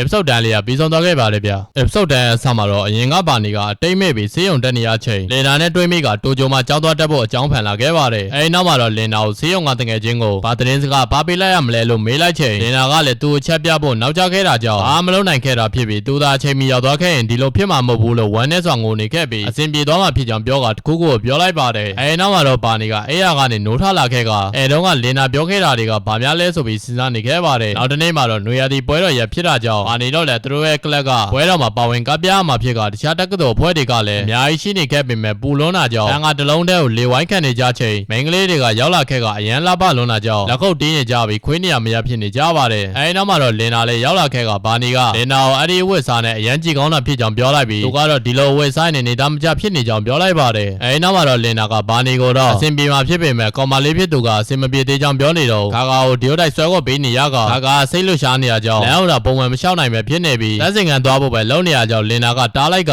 အဲဒီစိတ်ကိုဖျောက်ထားလိုက်ဖို့အားပေးနေပြီးခဏတာအဆင်ပြေသွားပေမဲ့ပြန်ခွေချသွားတာကြောင့်အိုင်ကိုယူပေးလိုက်ရကစိတ်အေးထားပြီးအကန့်ဒီဆိုးဝိုင်းလက်ချိန်တုံရင်နဲ့နှာခေါင်းပေါက်တဲ့ကိုထိုးတက်မိလိုက်ပါတယ်ဒီလိုနဲ့အဖွဲ့သားတွေလည်းလက်လျှော့လိုက်ရပြီးခြံထားဖို့လုံးနေရကြောင်းလင်နာကလည်းခေါင်းဆောင်ကိုဟွာကြီးလှုပ်ပြလိုက်ဖို့ပြောလိုက်ချိန်ခေါင်းဆောင်ကချက်ပြလိုက်ပြီးအဖွဲ့သားတွေလည်းစပြီးလှုပ်ရှားကကာကာဝိုင်းပတ်ထားလိုက်ပြီးမြောက်လို့ကနေရကြောင်းဘာနီကလည်းရော်ပြီးမြောက်ကိုင်းကူးသွားခဲ့ပါတယ်ဒီလိုနဲ့ကာကလည်းမြောက်စိတ်စောင့်ဝင်လာခဲ့ကမြောက်ကိုင်းကူးသွားခဲ့ပြီးအောင်မြင်သွားခဲ့ပါတယ်အဲဒီနောက်မှာတော့ပွဲတော်ကိုသွားဖို့လှုပ်ကြကသူတို့ရဲ့လေ့ကျင့်ထားတာတွေကိုအစွမ်းကိုကားပြနေခဲ့ပြီးကာကာကလည်းအဆင်ပြေနေခဲ့ပါတယ်ညနေရောက်တဲ့ချိန်မှာတော့ခေါင်းဆောင်ကနောက်နေ့ညကျရင်မီးပန်းပြမှာဖြစ်တာကြောင့်လာခဲ့ဖို့အကုန်လုံးခေါ်နေခဲ့ပြီးအတိတ်ကဘာနီကတော့အကုန်လုံးကိုလိုက်ကြည့်နေခဲ့ပြီးလင်နာအတွက်တိုင်ရောစစ်လက်ကျန်တွေကနှလုံးသားထဲမှာပဲကြံတော့အဖြစ်ကြောင့်တွေးနေခဲ့ပါတယ်ဒီလိုနဲ့အတိတ်ကဘာနီလည်းအခုလက်ရှိကာကာနဲ့ပျော်ပါနေတဲ့ဘာနီကိုစိတ်ညစ်အောင်လုပ်ပေးမယ်လို့ကြိမ်နေခဲ့ပါတယ်အဲဒီနောက်မှာတော့မိုးရွာထားတာကြောင့်မီးပန်းပြမဲ့အစီအစဉ်ကလည်းပြတ်သွားခဲ့ပြီးရော်ဝဲစားထပ်ဖို့ကလည်းစင်မပြေတော့အကြောင်းဘာနီလည်းသူတို့ရဲ့နေရာဒီအားလျက်ကအခုမှစတာကိုဘာမှမလုပ်ရသေးတာကြောင့်စိတ်ညစ်နေခဲ့ကအပြင်ထွက်ကြည့်ချိန်ကာကာကိုတွေးရကြောင်း surprise တိုက်ပေးမလို့လှုပ်လိုက်ကလက်လီကရှေ့မှာထိုင်ပြီးစောက်ဝပြောင်းလိုက်ပေမဲ့လက်လီကတဲကရော်ကာမမဖြစ်နေရကြောင်းအထိုးခံလိုက်ရပါတယ်ဒီလိုနဲ့ခါကာကလေကားကနေတင်တက်လာခဲ့ကအခြေရဲ့စွမ်းအနေနဲ့အပြည့်တက်လာတာလို့ပြောနေပေမဲ့ဘာနီကတော့နှာခေါင်းသွေးယုံနေခဲ့ပါတယ်အဲဒီနောက်မှာတော့ခေါ်ဆွဲကြော်ပေးဖို့ပြောကခန်းနေသွားပြီးမိဖို့ကြောင့်အင်ဂျီကိုဝေပြလိုက်ချိန်ရမ်းကြည့်ကောင်းလုံးနေရကြောင်းဘာနီကလည်းသဘောရကျနေခဲ့ပြီးသူရောပါကူညီပေးရမလဲလို့အဲ့ကိုသွားကြည့်ဖို့လုပ်ချိန်ပြစ်တွန်းလိုက်ကသူတယောက်တည်းလှုပ်ပေးချင်တာဖြစ်တာကြောင့်အေးစေးထိုင်နေဖို့ပြောလိုက်ပြီးမျက်လုံးကိုပါပိတ်ထားလိုက်ကချွတ်ရင်အသေးပဲလို့ပြောလိုက်ပါတယ်အဲဒီနောက်မှာတော့ချောင်းမကြည့်ဖို့ပုံမြင်တပုတ်လို့ပြောနေခဲ့ပေမဲ့နားမလည်နိုင်ပဲဂျိုးကြောင်ပြောနေရလားလို့ထင်နေခဲ့ပါတယ်ဒီလိုနဲ့ခါကလည်းချောင်းမကြည့်ဖို့တောင်းဆိုပြီးတခြားဘက်ကိုလက်ခိုင်းလိုက်ပါတယ်အဲဒီနောက်မှာတော့ဘာနီရဲ့မျက်လုံးစီးကချောကျသွားခဲ့ကမန်နေကနေခါကလူသူမြောက်ကိုမြင်နေရနေပြီးခါကတကယ်ချက်နေသလိုဟန်ဆောင်ပြီးအတင်းဝယ်လာတဲ့ခောက်ဆွဲကြော်ကိုကြော်နေရဖြစ်ပြီးဘာနီလက်ကြီးလိုက်တဲ့အချိန်မှာတော့ထိတ်လန့်သွားခဲ့ကဒါကလည်းအခြေရဲ့စွမ်းအားလို့ပြောပြလိုက်ပါတယ်အပြင်သွားတဲ့အချိန်မှာတော့ခါကသူကိုယ်တိုင်ချက်ပေးမလို့အိမ်မှာစမ်းချက်ကြည့်ပေမဲ့အရာရာကအလွယ်လွယ်ချော်ချော်ဖြစ်နေရကြောင်းအိမ်ပေါ်ကပဲဝင်ကူညီပေးလိုက်ပြီးအခုလိုချက်ပေးဖို့ကြံဖန်လိုက်တာဖြစ်ကြောင်းပြောကဗန်းချံမှာဝင်ထိုင်လိုက်ကြပြီးခါကအိမ်ရှင်မကောင်တယောက်ဖြစ်ချင်တာကြောင့်ကြားဖြန့်အရက်မှာသွားပြီးလေ့ကျင့်လိုက်ရမလားလို့တွေးနေပြီးဘာနီကတော့ကြားဖြန့်ကိုနားမလည်နေခဲ့ပဲဖြစ်နေခဲ့ပါတယ်အဲဒီနောက်မှာတော့ခါကလည်းမိသားစုပြော့ခီကိုလိုက်သွားမှဖြစ်တာကြောင့်ဘာနီနဲ့ခဏဝေးရမှလို့ပြောနေခဲ့ကဘာနီကလည်းသူနဲ့ပဲအမြဲရှိနေတာကြောင့်တစ်ခါတလေတော့သွားဖို့ပြောလိုက်ပြီးခါကနမ်းဖို့လှုပ်ချိန်ဘာနီကရှောင်သွားခဲ့ကပြန်ဖို့လှုပ်လိုက်ပါတယ်အဲဒီနောက်မှာတော့ဘာနီကခန်းထဲမှာခါသာသူ့ကိုစိတ်ပြတ်ပြီးတခြားတယောက်နဲ့သာလက်ထပ်သွားလိုက်ရင်တော့သူကကျူလေးရန်ဖြစ်တော့မှဖြစ်ကြောင်းစိတ်ညစ်နေခဲ့ကတိတ်ကဘာနီကလည်းဒီဓာတ်ပို့ပြီးစိတ်ညစ်အောင်လုပ်ပြမယ်လို့ကြုံရနေ episode တန်းလေးကပြီးဆုံးသွားခဲ့ပါတယ်ဗျာ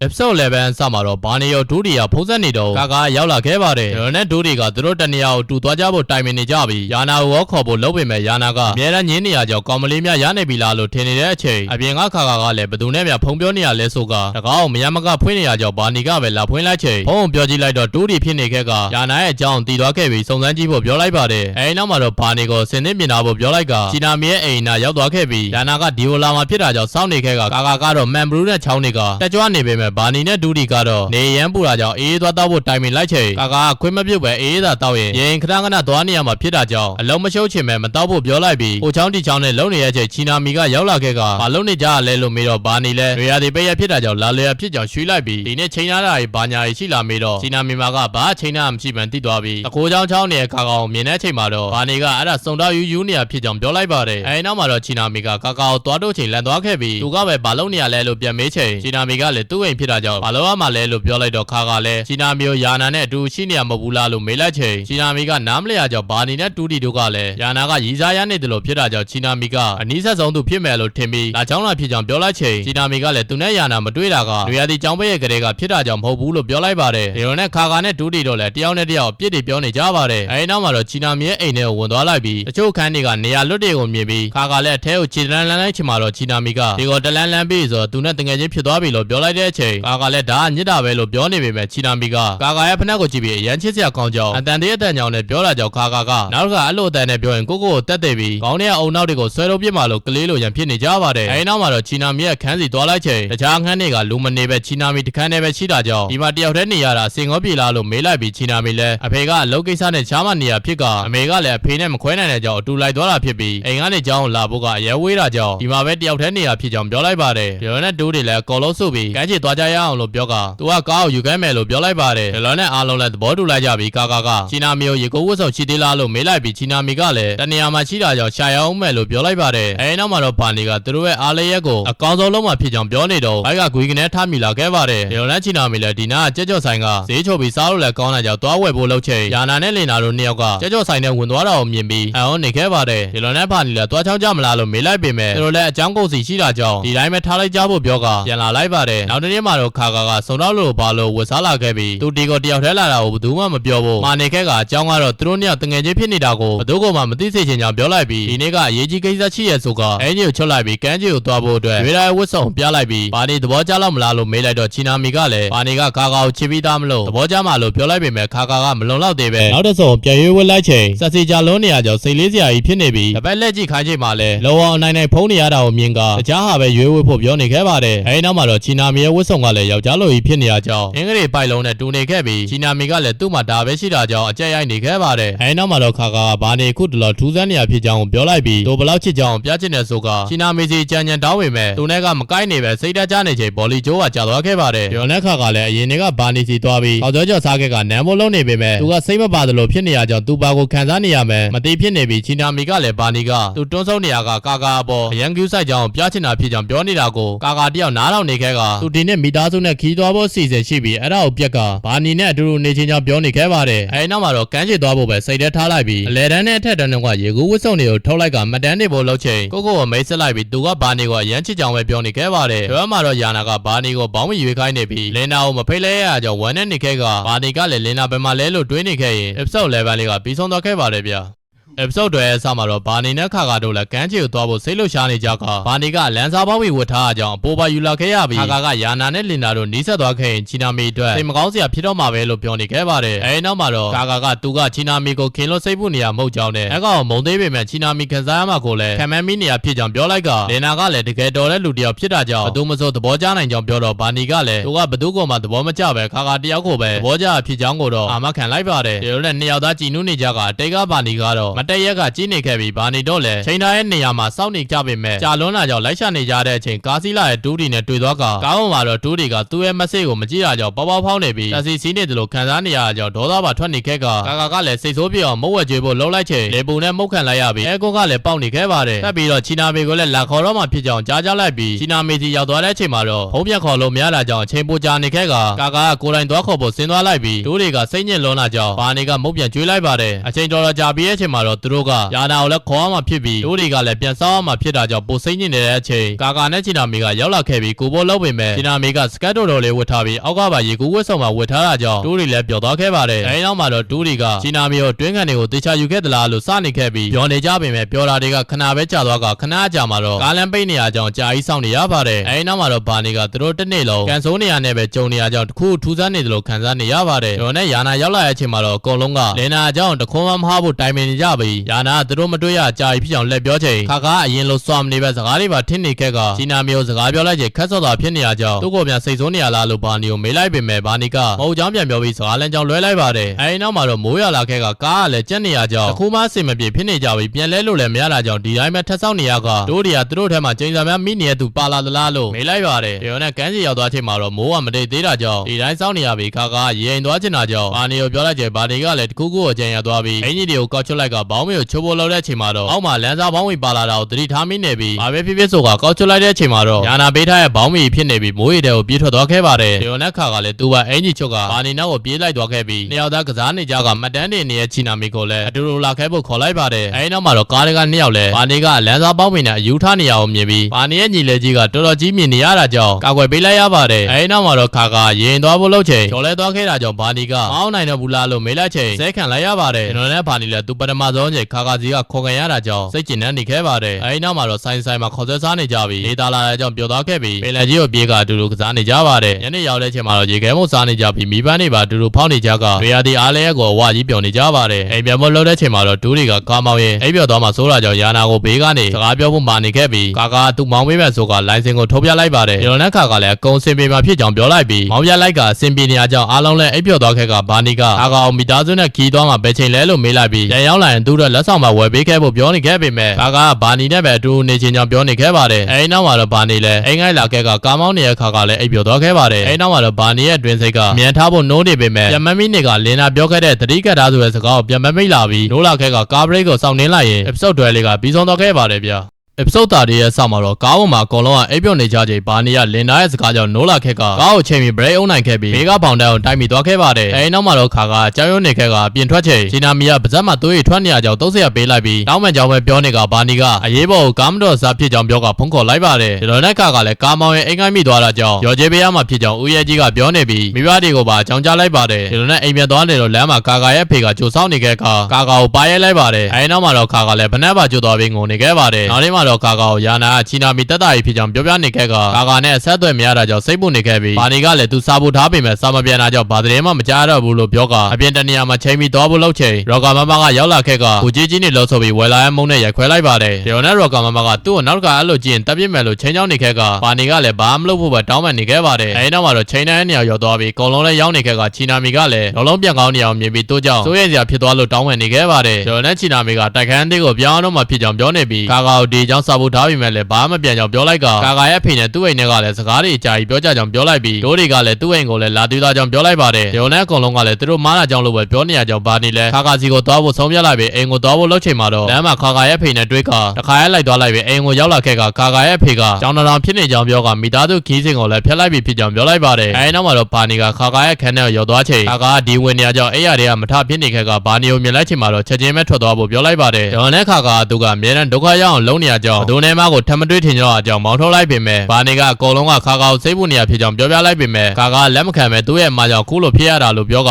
ကိုလည်းမင်းချက်သေးဘူးလို့ပြောနေပြီးဘာနီကိုလည်းမျက်နှာမပြရဲကြောင်ပြောနေခဲ့ပါတယ်အဲဒီနောက်မှာတော့ဘာနီကိုနောက်ထပ်မတွေ့ချင်ဘူးလို့ပြောလိုက်ပြီးဘာနီကလည်းအခုကမတော်တဆဖြစ်သွားတာကြောင့်ခါကာရဲ့အမမဟုတ်ပဲထပ်မချောင်နေဖို့ပြောလိုက်တာကြောင့်ခါကာခေါင်းနဲ့ပြစ်ပေါက်လိုက်ပြီးဘာထပ်မကြားချင်ဘူးလို့ပြောလိုက်ကခေါင်းနဲ့ရိုက်နေခဲ့ပြီးဘာနီကိုလည်းအတိတ်ပြန်မေးသွားရင်အကုန်လုံးချန်နာပြီးစားကနေပြန်စားမှမဟုတ်ဘူးလားလို့ဆိုကအတိတ်ကိုလက်မခံနိုင်သေးဘူးလားလို့မေးလိုက်တာကြောင့်ဘာနီကလည်းဆိုလိုချင်တာကအဲ့လိုမဟုတ်ပဲသူ့ရဲ့အတိတ်ကိုမေးပြခိုင်းခဲ့တာကဘာတူလဲလို့ပြန်မေးလိုက်ပြီးခါကာကလည်းအရင်တုန်းကလင်နာကိုချစ်ခဲ့တယ်လို့ဘာနီပြောခဲ့ရကြောင်းဘလို့ရှင်းဆက်ရမှလည်းမသိကြောင်ပြောလိုက်ပြီးသူ့ကိုစကားလာမပြောဖို့អော်လိုက်ကခေါင်းနဲ့ပြစ်လိုက်ပါတယ်အဲဒီနောက်မှာတော့ဘာနီကိုအတိတ်ကိုလက်မခံနိုင်လို့အခုလောဝေးတဲ့နေရာမှာပဲလာခဲ့တာမဟုတ်ဘူးလားလို့ပြောလိုက်ကအရန်ချစ်ရတဲ့လင်နာကိုလည်းထားရခဲ့ပြီးဘာမှဖြစ်သလိုနေနိုင်ပြီးတနေ့သူ့ကိုလည်းအဲ့လိုပဲချိန်ခဲ့မှမလားလို့ပြောလိုက်ပါတယ်ဒေါ်နဲ့ဘာနီလည်းဘာကြောင့်ခုလိုပြောရတာလဲလို့မေးလိုက်ချိန်ခါကာသူအိမ်မက်မက်ခဲ့ရဖြစ်ကြောင်းပြောလိုက်တော့ဘာနီကလည်းသူ့အိမ်မက်မက်ခဲ့ရကြောင်းခုလိုអော်နေရကြောင်းဝမ်းနေခဲ့ပါတယ်ဒီလိုနဲ့ဘာနီလည်းကောက်ဖက်လိုက်ချိန်ခါကာကအမြဲတမ်းအိမ်မရဖြစ်နေပြီးအဲ့ရင်လည်းကားမောင်းနေအောင်ပဲအိမ်မက်မက်နေကဘာနီကသူ့ကိုချန်ထားခဲ့ကြောင်းပြောလိုက်ပါတယ်အဲဒီနောက်မှာတော့ခါကလည်းအဲ့လိုမဖြစ်ရအောင်ဘယ်တော့သာသူ့ကိုခေါ်ထားဖို့ပြောလိုက်ပြီးအရန်ချစ်ကြောင်ပြောနေချိန်ခါရဲ့ဖေကရောက်လာခဲ့ကလက်ဟန်နေပြနေပြီးခါကလည်းကြောင်ရဲ့ချူတန်ကိုကြားလိုက်ချင်မှာတော့ဖေရောက်နေရလားလို့မေးလိုက်ပေမဲ့ဘာနီကလိန်လိုက်ပြီးမရှိရကြောင်ထပ်ပြောဖို့ပြောပေမဲ့ဖေပြစ်သူကသူလိန်နေရလို့ဆိုကထောက်အောင်လိုက်တာကြောင့်ခါကလည်းရှက်သွားပြီးအဲ့ရပေါ်မှာလူးလိုက်နေခဲ့ပါတယ်ဒေါ်နဲ့ခါရဲ့ဖေလည်းဘာနီကိုသူ့အတွက်ခေါက်ဆဲပြုတ်ဝေဖို့ခိုင်းလိုက်ပြီးကျန်တဲ့ကိစ္စကိုသူချင်းမှဖြစ်ကြောင်ပြောလိုက်ကဘာနီကလည်းခုချိန်မှာခေါက်ဆဲစားနိုင်တာကိုအံ့ဩနေတယ်လို့ပြောလိုက်ပြီးခေါက်ဆဲတော့ပြုတ်နေခဲ့ကပြန်လာတဲ့အချိန်မှာတော့ခါစိတ်ငြိမ်နေပြီးအိပ်ပျော်နေခဲ့ပါတယ်ဒီလိုနဲ့ဘာနီလည်းခါအနားသွားပြီးနောက်ထပ်အိမ်မက်ဆိုရင်မမတ်ဖို့ပြောနေခဲ့ရင် episode သားလေးကပြီးဆုံးသွားခဲ့ပါတယ်ဗျာepisode 40ရဲ့စမှာတော့ဘာနီတယောက်ကလပ်စီကိုသွားနေတဲ့အချိန်စီနီယာတွေကအားလုံးအာယုံစိုက်နေကြကရုတ်တရက်အားပေးတယ်လို့ပြုံးမှုနေရကြောင်းဘာနီလည်းနားမလည်ဖြစ်နေခဲ့ပါတယ်အဲဒီနောက်မှာတော့အကုန်လုံးကဝိုင်းအောင်လာခဲ့ကြကသူတို့နဲ့ပဲပျော်နေသွားဖို့ပြောနေကြပြီးခေါင်းဆောင်ရောက်တဲ့ချိန်မှာတော့ဘာနီကိုဖတ်ထားခဲ့ကအခုတလောစင်ပီနီလာလို့မေးနေခဲ့ပါတယ်ရောနဲ့ခေါင်းဆောင်ကဘာနီရဲ့ပျော်တက်လေးတွေကိုမပြောက်ခွက်သွားအောင်လို့သူတို့ဝိုင်းကိုကြီးမေးမယ်လို့ပြောနေရကြောင်းဘာနီတယောက်နားမလည်နိုင်ဖြစ်နေတဲ့အချိန်ခေါင်းဆောင်ကခါနဲ့ကိစ္စကိုသူတို့တီးပြီးဖြစ်ကြောင်းပြောပေမဲ့ဘာနီကသဘောပေါက်နိုင်သေးပဲဖြစ်နေပြီးနောက်ဆုံးမှာတော့ခေါင်းဆောင်လည်းဘာနီကိုချင်းချင်းပဲခါနဲ့ပြတ်သွားပြီမလားလို့ပြောလိုက်ပြီးအဲဒီအတွက်ဘာချင်းပြစရာမလိုဘူးဆိုကဒီလိုဖြစ်သွားပြီမဲ့သူတို့နဲ့ခင်မင်မှုတော့ပြတ်သွားလို့မရကြောင်းပြောကဘာနီကိုအားပေးနေခဲ့ပါတယ်အဲဒီနောက်မှာတော့ခါလည်းရောက်လာကြောင်းစီနီယာတွေကခါကိုပြေးလာသွားမေးကြချိန်ဘာနီကသူတို့နှစ်ယောက်မပြတ်သေးကြောင်းအော်ပြောလိုက်တာကြောင့်အကောင်လုံးလည်းကိုယ်လုံးကိုပဲပြန်လုံးနေကြကအလကားအချိန်ဖြုံးမိကြပြီလို့ညီးနေကြပြီးခေါင်းဆောင်နဲ့ဖွဲ့သားရည်လည်းသတင်းမားတာကြောင့်ရန်ဖြစ်နေကြပါတယ်ဒါနဲ့ခေါင်းဆောင်စီကိုအရင်ခေါင်းဆောင်ဟောင်းကဒီနေ့လာမှဖြစ်ကြောင်းစာပို့လာတာကြောင့်ကိုလုံးကလည်းအရင်ခေါင်းဆောင်ဟောင်းကဘာလုံးမမရမချင်လဲမလာဘူးလို့ပြောတာဖြစ်ပြီးအလုံးရသွားပြီလို့ထင်နေကြပါတယ်အရင်ခေါင်းဆောင်ရောက်လာတဲ့အချိန်မှာတော့အကောင်လုံးကဝမ်မန်တာနဲ့ကျူးစွန်နေကြပြီးအလုံးရတဲ့အတွက်ဂုံပြူတယ်လို့ပြောလိုက်ပေမဲ့အရင်ခေါင်းဆောင်ဟောင်းကအလုံးရသေးရမဟုတ်ပဲစိတ်ပြောင်းလဲဖြစ်ချင်လို့လာကြောင်းပြောလိုက်ချိန်အကောင်လုံးလည်းအနာတော်ကြားရုပ်ဖြစ်သွားလိုက်ပြီးလင်နာကလည်းရောက်လာခဲ့ပါတယ်အဲဒီနောက်မှာတော့ခေါင်းဆောင်ဟောင်းလည်းရင်ဖွင့်နေခါကတစ်ဖက်မှာတော့လင်နာကဘာနီနဲ့ခါကောင်မတော်စားကနေအဆင်ပြေသွားလို့စိတ်နေပြီဖြစ်ကြောင်းပြောနေပြီးမိဘဖောက်တာကိုကြည့်နေကြချိန်ဘာနီကလင်နာကိုအရင်တော့ကသူတို့မိဘပွဲတော်တူလုံးချခဲ့သေးလားလို့မေးလိုက်တော့ခါကလည်းဘာနီလင်နာနဲ့အထက်တန်း3နှစ်လောက်ခန်းတူကြားလာခဲ့ရမဟုတ်လားလို့မေးလိုက်ချိန်လင်နာလည်းဘယ်ဘက်6ကိုကြည်ခန်းလက်ကဒဏ်ရာရနိုင်အောင်မြင်ပြီးအဲ့ဒါကမိဘပွဲတော်ကရောက်ခဲ့ရဖြစ်ကြောင်းပြောလိုက်ပါတယ်ဒေါ်နဲ့ဘာနီလည်းတခုခု ကိုပုံမိဆိုကလင်နာကကွယ်ရခဲ့ရမလားလို့မေးလိုက်ပေမဲ့လင်နာကမဟုတ်ဘူးဆိုကပြောလိုက်တော့ဘာနီလည်းချက်သွားခဲ့ပါတယ်ဒေါ်နဲ့လင်နာကဘာနီရောနေရာဒီကြောင်းမိတ်တုံးကအိမ်ကိုမပြန်ဘူးလားလို့မေးလိုက်ကဘာနီကလည်းပြန်มาလို့ပြောလိုက်ချိန်ခါကအိမ်ပြန်လို့လင်နာနဲ့အတူတူတွေးကြရင်ကူညီပေးဖို့ပြောလိုက်ပြီးလင်နာကလည်းရွာမှာအထက်တန်းတွေးဆုံမှရှိတာကြောင့်ဘာနီကိုလည်းအားလုံးကတွေးချင်နေတာဖြစ်ကြောင်းပြောတော့ခါကာကလည်းဘာနီကတကယ်တော့မှဖြစ်ကြောင်းပြောလိုက်ပါတယ်အဲဒီနောက်မှာတော့ခါကာဘာနီကိုသူခုလိုကြောင်းဝင်ပြောပေးတာဟာဘာနီအတွက်အဆင်ပြေလားလို့မေးလိုက်ပြီးဘာနီကလည်းသူကခါကာကြောင့်အတိတ်မှရင်ဆိုင်ရနေဖြစ်ကြောင်းပြောလိုက်ကသူတို့တွေးချင်တာကအရင်တော့ဘာနီဖြစ်ပြီးခုဘာနီကတော့အကုန်လုံးမတ်မိမှမဟုတ်ကြောင်းပြောနေခဲ့ပါတယ်ဒေါ်နဲ့ခါကလည်းဘာနီတစ်ဖက်မှာဘယ်ကိုပဲဖြစ်နေပါစေဘာနီကိုချစ်ကြောင်းနဲ့ဘာပဲဖြစ်ဖြစ်သူအားပေးမှဖြစ်ကြောင်းပြောလိုက်ကကောင်းနှံလိုက်ပါတယ်နောက်နေ့မှာတော့ဘာနီရွာပြန်ချိန်ခါကာချီနာမီနဲ့အတူတူအိမ်ပြောင်းလာတာကိုကူညီပေးနေခဲ့ပြီးညပါတူအိမ်မှာကြောင့်မနေဘူးလို့ပြောနေပေမဲ့အကောင်လုံးကမပြီးသေးရကြောင်းစိုက်နေရပါ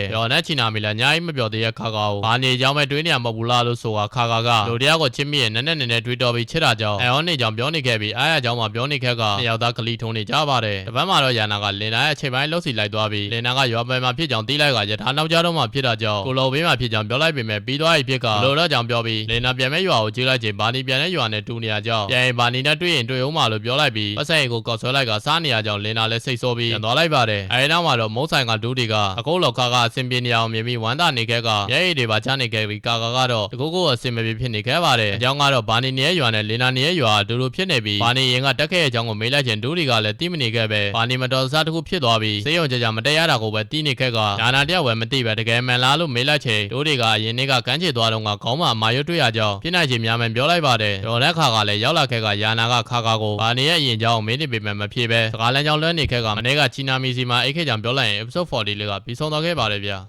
episode 50ရန်စမှာတော့ခါကဘာနီရဲ့ခန်းထဲကိုသွားလိုက်ကချစ်သူရဲ့ခန်းထဲကိုစစ်တာပုံမှန်ပဲလို့ဆိုလိုက်ပြီးရောက်တဲ့ယူနေခက်ကဘာနီရဲ့အိယာပေါ်တက်လိုက်ပြီးသူ့ရဲ့ထူးခြားပြီးဘယ်သူမှမလုပ်တတ်တဲ့အကွက်ကိုလုံးနေချိန်ရော်ကာမမကအပေါက်ကနေကြီးနေခဲ့ရကြောင်းလန်သွားခဲ့ပါတယ်အဲဒီနောက်မှာတော့ရော်ကာမမခါကလွတ်များသွားလာလို့မင်းနေခဲ့ပြီးသူ့ရဲ့ခက်ကမိုင်လွန်းတာကြောင့်သူ့ရဲ့ပွဲမှာလာဖြောပေးပေးမလားလို့ကန်လာလိုက်ပေမဲ့ခါကမလုံးနိုင်ဘူးဆိုကတင်းနေရှောင်နေခဲ့ပြီးအဲကောက်ကိုမကျွမ်းသေးဘူးလို့ပြောလိုက်ချိန်ရော်ကာမမလည်းပြင်သွားဖို့လုပ်တာကြောင့်ခါကနောက်ကနေတက်ခွက်ကလည်းပင်တင်းညစ်ထားလိုက်ပြီးဘာနီရဲ့ခန်းထဲကိုခိုးဝင်ကြောင်းကိုမပြောဖို့နဲ့တောင်တောင်အကွက်ကိုလှုပ်ခဲ့တာကိုလည်းဘယ်သူမှမသိစေချင်ကြောင်းပြောလိုက်ပြီးအတင်းညစ်ထားကြောင်းရော်ကာမမလည်းအခုတော့ကူညီပေးရမယ်ဆိုကခန်းထဲမှာခဏဆောင်ထားလိုက်ပြီးခဏကြာမှာတော့ကန်စတာလို့လူတယောက်ကရော်ကာမမကိုလာရှာမြင်တော့ခါကလည်းကန်စတာအင်ကြီးကသွေးရဲတွေစိုးနေပြီးဘိုက်မှာလည်းဓာတ်ဆိုင်ထားကြောင်းတွေးတွေကပြန်ဝဲနေခဲ့ကတနေရာမှာပုံနေလိုက်ပါတယ်အဲဒီနောက်မှာတော့ကန်စတာကခန်းထဲဝင်လာခဲ့ကကာကပုံနေတဲ့နေရာကိုဖွင့်လိုက်ချိန်ခါကလည်းကြောက်ကြောက်နဲ့ယူကြောင်ကြောင်အကွက်ကိုတပတ်လောက်လှုပ်ပြလိုက်ပြီးမျက်ခွက်ကိုပတ်ဆိုင်နဲ့ရိုက်လိုက်ပါတယ်ဒီလိုနဲ့ဓာတ်အတူဖြစ်နေမှန်းသိပြီးရော်ကာမမလည်းရောက်လာခဲ့ကကာကရဲ့ယူကြောင်ကြောင်အကွက်ကိုတေချာတက်ပြမိမလားလို့ပြောလိုက်ပြီးဝဲမှာအတူတူတရုတ်ဆိုင်မှုပြောလိုက်တာကြောင့်ကာကလည်းပါဇက်အကျယ်ကြီးနဲ့ဘာနီကိုအော်ခေါ်နေခဲ့ပါတယ်ဘာမှတော့ဘာနီရဲ့အိမ်စီကိုလင်နာရောက်လာခဲ့ကဘာနီထွက်လာတဲ့အချိန်မှာပဲလင်နာရဲ့ကိုကပြေးလာကြည့်နေပြီးငုံနေခဲ့ပါတယ်ဘာနီမိတ်ဆက်တဲ့အချိန်မှာလည်းဘာနီရဲ့ကိုကရင်ထဲမှာပန်းနေပွန်သွားခဲ့ပါတယ်အဲဒီနောက်မှာတော့တွေးဆောင်ပွဲကိုတူလာကြပြီးလင်နာဘာနီရဲ့လက်မှာကင်ထားတဲ့ဟာကဘာလဲလို့မေးလိုက်ချိန်ဘာနီကလည်းသူ့ရဲ့ချစ်သူခါကပေးခဲ့တဲ့မှန်ဖြစ်နေကစောင်းနေတဲ့ယူလာဖြစ်ကြောင်းပြောလိုက်ပါတယ်ဘာနီကစိတ်လှုပ်ရှားနေရကြောင်းလင်နာလက်ကိုကင်ထားလိုက်ပြီးဘာဖြစ်ဖြစ်အကုန်လုံးကိုကူညီပေးမှဖြစ်ကြောင်းပြောလိုက်ချိန်လင်နာရဲ့ကိုကထိုင်းနေပြီးတကယ်စီနီယာနဲ့ဂျူနီယာတွေတိုင်းပဲလို့ပြောနေရကြောင်းလင်နာလည်းဒီနေ့တော့ရင်ကြီးပြောစရာမလိုကြောင်းနဲ့အကုန်လုံးကအသက်အတူပဲဖြစ်ကြောင်းပြောလိုက်ပြီးအဲ့လိုမို့ရင်ဒဏ်ငွေဆောင်မှဖြစ်ကြောင်းပြောလိုက်ပါတယ်ကြားတဲ့အချိန်မှာတော့ဘာနီတယောက်စိတ်လှုပ်ရှားနေပြီးလမ်းမှာရှောက်ခတ်နေရကြောင်းလင်နာလည်းမျက်လုံးပိတ်ထားဖို့ပြောလိုက်ကလက်ကိုဆွဲခေါ်သွားပေးလိုက်ပြီးဘာနီကလည်းအခုချိန်ဒီသူ့ကိုကူညီပေးတာရဲ့အတွက်တကယ်ကျေးဇူးတင်ကြောင်းပြောနေပြီးလင်နာကဘာအပြတ်မဖြစ်ရကြောင်းမျက်လုံးဖွင့်လိုက်ခြင်းကတော့င်းဖြစ်နေပြီးချက်သွားခဲ့ပါတယ်အဲဒီနောက်မှာတော့တန်းဘော်ကြီးဖြစ်မှန်တည်သွားကတန်းဘော်ကြီးအကုန်လုံးကဘာနီကိုလာနှုတ်ဆက်နေပြီးအင်ကြီးပါဝတ်ခိုင်းလိုက်ပါတယ်အဲဒီနောက်မှာတော့ဘောလုံးကစားကြမှာဖြစ်ပြီးထက်တန်းနှစ်တုန်းကဘောလုံးကစားချိန်မှာလည်းလင်နာကဘာနီရဲ့မျက်ခွက်ကိုပစ်ခဲ့ရဖြစ်ကနိုင်ရသွားတာဖြစ်ပြီးဒီနေ့မှာတော့မကြေဘက်ပြန်နေမယ်လို့ပြောလိုက်ကလင်နာချက်ချင်းပဲတယောက်ကိုထိအောင်ပစ်လိုက်ပါတယ်ဒေါ်လက်ဘာနီလည်းဘောလုံးရသွားခဲ့ပြီးလင်နာဘာပဲပြောပြစ်ဖို့လုပ်လိုက်ကချင်းချောင်းလိုက်ပြီးလင်နာခုန်တဲ့ချိန်မှာတော့အောက်ကိုပစ်လိုက်ပေမဲ့လင်နာရှောင်သွားလိုက်ကခုန်တဲ့ချိန်မှာမျက်နှာကိုထိသွားခဲ့ပါတယ်အဲဒီနောက်မှာတော့လင်နာလည်းမျက်ခုံးမှန်တာကြောင့်မထွက်ရပေမဲ့ဒေါသထွက်သွားခဲ့ကဘာနီကိုတော့တေဖို့ပြင်ခိုင်းထားလာပြီးပွဲချမ်းလိုက်ပါတယ်အဲဒီမှာတော့ဘာနီကကွန်ပလီတယောက်နဲ့မိတ်ဆက်နေချိန်ကောင်ကြီးနှစ်ကောင်ကလည်းရောက်လာခဲ့ကဘာနီနဲ့လေတန်းကလေးကခင်ကြအဖြစ်ကြောင့်ပြောလိုက်ပြီးမမမိလည်းဘာမှဖြစ်ဘူးဆိုကတစ်စက်လေးမှပြောင်းလဲသွားကြောင်းပြောနေပြီးအရင်ကဆိုဘာနီကသပင်ရှည်ထားကကောင်မလေးစီကငါးစီကျုံငါးချင်တာဖြစ်ပြီးရှားသူတွေကလည်းရောက်လာကဘာနီကောင်မလေးစီကခဲပြက်ငါးချင်လို့သူ့ရဲ့ခဲပြက်ကိုကိုအောင်ဖြတ်ခဲ့ကြောင်းပြောနေပြီးနောက်တစ်ခုဆိုကောင်မလေးတွေကသူ့ကိုယူဆိုင်အောင်အမေမစားဘဲနေခဲ့ကြောင်းပြောပြနေခဲ့ကသူအရင်ကတော်တော်ဆိုးမှန်းသိသွားခဲ့ပြီးငယ်လာလို့မေးလိုက်ခြင်းအကုန်လုံးကလည်းအမှန်တရားဖြစ်ကြောင်းပြောလိုက်ကဒါတော့အစာလေးပဲရှိသေးတယ်လို့ပြောနေတော့ဆရာကရောက်လာခဲ့ကဘာနီကိုခေါ်ပြီးအရင်လိုမငိုတော့ဖို့ပြောနေရကြောင်းဘာနီကလည်းသူကကလေးမဟုတ်တော့အကြောင်းမငိုဘူးလို့ပြောနေပေမဲ့အရင်ကဘာနီကအမြဲငိုကြောင်းပြောလိုက်ပါတယ်အဲဒီနောက်မှာတော့ဆရာနဲ့ဓာတ်ပုံတူရိုက်နေကြကတခုလွန်နေရကြောင်းလင်နာနဲ့လည်းတူတွဲရဲလဲပါတယ်နားတဲ့အချိန်မှာတော့ဘာဒီကလင်နာကိုသူ့အတွက်အကုန်လုံး လုံးကအပေပန်းခံပြီးလှုပ်ပေးနေရမယ်တိကလင်နာကလည်းသူတို့လုံနိုင်တာတွေကိုလှုပ်တာဖြစ်ကြောင်းပြောလိုက်ပါတယ်ဒေါ်နဲ့ဘာနီကဘလို့ပဲဖြစ်ပြပါစေအရှုံးမပေးပဲရှင်သန်မယ်လို့ပြောနေခဲ့ပြီးလင်နာကလည်းအဲစကားကိုစောင့်နေရဖြစ်ကြောင်းပြောလိုက်ကအဲ့လိုမဟုတ်ရင်ဒါနဲ့မြဘာလို့ပြန်လာလဲလို့မရမှဖြစ်ကြောင်းပြောလိုက်ပါတယ်အဲနောက်မှာတော့ဘာနီကသူသားလင်နာနဲ့ပြန်မတွေ့ခဲ့ရင်ခုလိုရှင်သန်နိုင်မှာမဟုတ်ဘူးလို့ပြောလိုက်ပြီးအရင်နေ့ကကားတိုင်းမှုဖြစ်တော့လင်နာရဲ့စကားကြောင့်ပြန်နိုးလာဖြစ်ကအချိန်မီ break အုပ်လိုက်နေတာဖြစ်ကြောင်းပြောလိုက်ပါတယ်ဒီလိုနဲ့လင်နာကအခုဆိုသူနဲ့ဘာနီကစီနီယာနဲ့ဂျူနီယာဖြစ်ပြီးဘာနီမှာတော့ကာဆိုတဲ့ရီးစားလေးတယောက်ရှိတာကြောင့်အကောင်းဆုံးရှေ့ဆက်ဖို့အားပေးလိုက်ကဘာနီကလည်းလက်ခံလိုက်ပြီးသူသတိမိခဲ့တဲ့တရားစီသွားကဓာတ်ပုံရိုက်ချင်လို့ဆိုပြီးသွားလိုက်ပေမဲ့ရုတ်တရက်အတိတ်ကအဖြစ်အပျက်တွေကိုပြန်မြင်အောင်ပြီးဓာတ်အောက်ကိုကြာသွားတဲ့ဘာနီကိုလမ်းဆွဲလိုက်ပေမဲ့သူ့ဘာသာဆင်သွားချင်တာကိုမြင်အောင်နေပြီးကာပေးသွားတဲ့မှန်ကလည်းကြာကွဲသွားခဲ့ရင် episode 5လေးကပြီးဆုံးသွားခဲ့ပါတယ်ဗျာepisode 60ရဲ့အစမှာတော့ဘာနီလဲဆရာဝန်နဲ့သွားတွေ့ခဲ့ကဆရာဝန်ကလည်းဘာလုံးမပေးနိုင်တာကြောင့်စီးတချို့ပဲဆက်ပေးလိုက်ပါတယ်အဲဒီနောက်မှာတော့ဘာနီလဲတိတ်ကဘာနီလာရောက်လာခဲ့ရင်သူကပြောက်ွယ်သွားမှဖြစ်ကြောင်းနားလည်နေခဲ့ကသူတို့နှစ်ယောက်ကအပြန်အလှန်လွန်ဆွဲနေတယ်လို့ဖြစ်နေခဲ့ပြီးအခုတစ်ခေါက်ကတော့တိတ်ကဘာနီကလက်လျှော့သွားတယ်လို့ထင်နေရပါတယ်ဒေါ်နဲ့ဘာနီလဲတိုဂျိုမျိုးကိုပြန်လာခဲ့ကအိမ်ကနေပေးခဲ့တဲ့လက်စွပ်ကိုပါယူလာခဲ့ပြီးချစ်သူကိုပေးဖို့မှာလိုက်တာကြောင့်ဘယ်လိုပေးရမလဲဆိုတော့စဉ်းစားနေပြီးကာနဲ့တွေ့ရကြောင်းနှုတ်ဆက်ဖို့လုပ်ပေမဲ့ဘော်လာတွေကအရင်လက်ဦးသွားခဲ့ရကြောင်းကာစိတ်တူသွားပြီးအကောင်လုံးကိုဖယ်လိုက်ကသူတို့နှစ်ယောက်ကအခုမှအလွမ်းတရမှဖြစ်ကြောင်းပြောလိုက်ပြီးဖတ်ဖို့လုပ်ချိန်ဘာနီကဘယ်သူလဲလို့မေးလိုက်တာကြောင့်ထိတ်လန့်သွားခဲ့ပါတယ်အဲဒီနောက်မှာတော့ဘာနီကစားတာဖြစ်ပြီးပြန်ဝီဖြစ်ကြောင်းကောင်နှုတ်ဆက်လိုက်ပါတယ်ညနေရောက်တဲ့အချိန်မှာတော့တငယ်ချင်းတွေပြန်ဆုံတဲ့အနေနဲ့ဝိုင်းလိုက်ကြပြီးညံထားဘယ်လိုလဲလို့မေးလိုက်ချိန်ဘာနီကစင်ပြေပေမဲ့ကြောင်စလိုဖြစ်နေတယ်လို့ပြောလိုက်တာကြောင့်ချီနာမီလည်းယောက်ျားလေးတွေအကုန်လုံးကဒူပဲလို့ဖြစ်ကြောင်းပြောလိုက်ချိန်ကတော့ SB ငယ်နဲ့သူနဲ့ကရန်လိုက်တာဖြစ်ကြောင်းပြောလိုက်ပါတယ်ယာနာကဘာနီကိုကူညီတစ်ခုတောင်းကျင်တယ်လို့ပြောကလက်မှာဘာနီတို့ရဲ့အဖွဲ့ကြောင့်မတန်းတွေရိုက်ထားချင်တာဖြစ်ပြီးကျောင်းပွဲတော်ကြရင်တင်ပြချင်တာဖြစ်ကြောင်းပြောလိုက်တော့ဘာနီလည်းဘာလို့သူတို့အဖွဲ့ကိုရွေးရလဲလို့မေးလိုက်ချိန်ယာနာကဘာနီတို့အဖွဲ့တွေကလူတယောက်စိတ်ဝင်စားနေရကြောင်းလို့ပြောတော့လင်နာမန်တန်တီတွားခဲ့ပါတယ်အဲဒီနောက်မှာတော့ဘာနီကယာနာကိုအရင်နေ့ကလေးကလင်နာနဲ့6လက်နေရတွေ့ရကြောင်းစာကလေးကတီးနေဖြစ်ကြောင်းပြောလိုက်ကယာနာကလည်းဘာနီကိုအားကြနေရဖြစ်ကြောင်းပြောလိုက်တော့ဘာနီနဲ့လင်နာနဲ့ကရိုးရိုးစီနီယာနဲ့ဂျူနီယာလိုပုံစံမဟုတ်ပဲ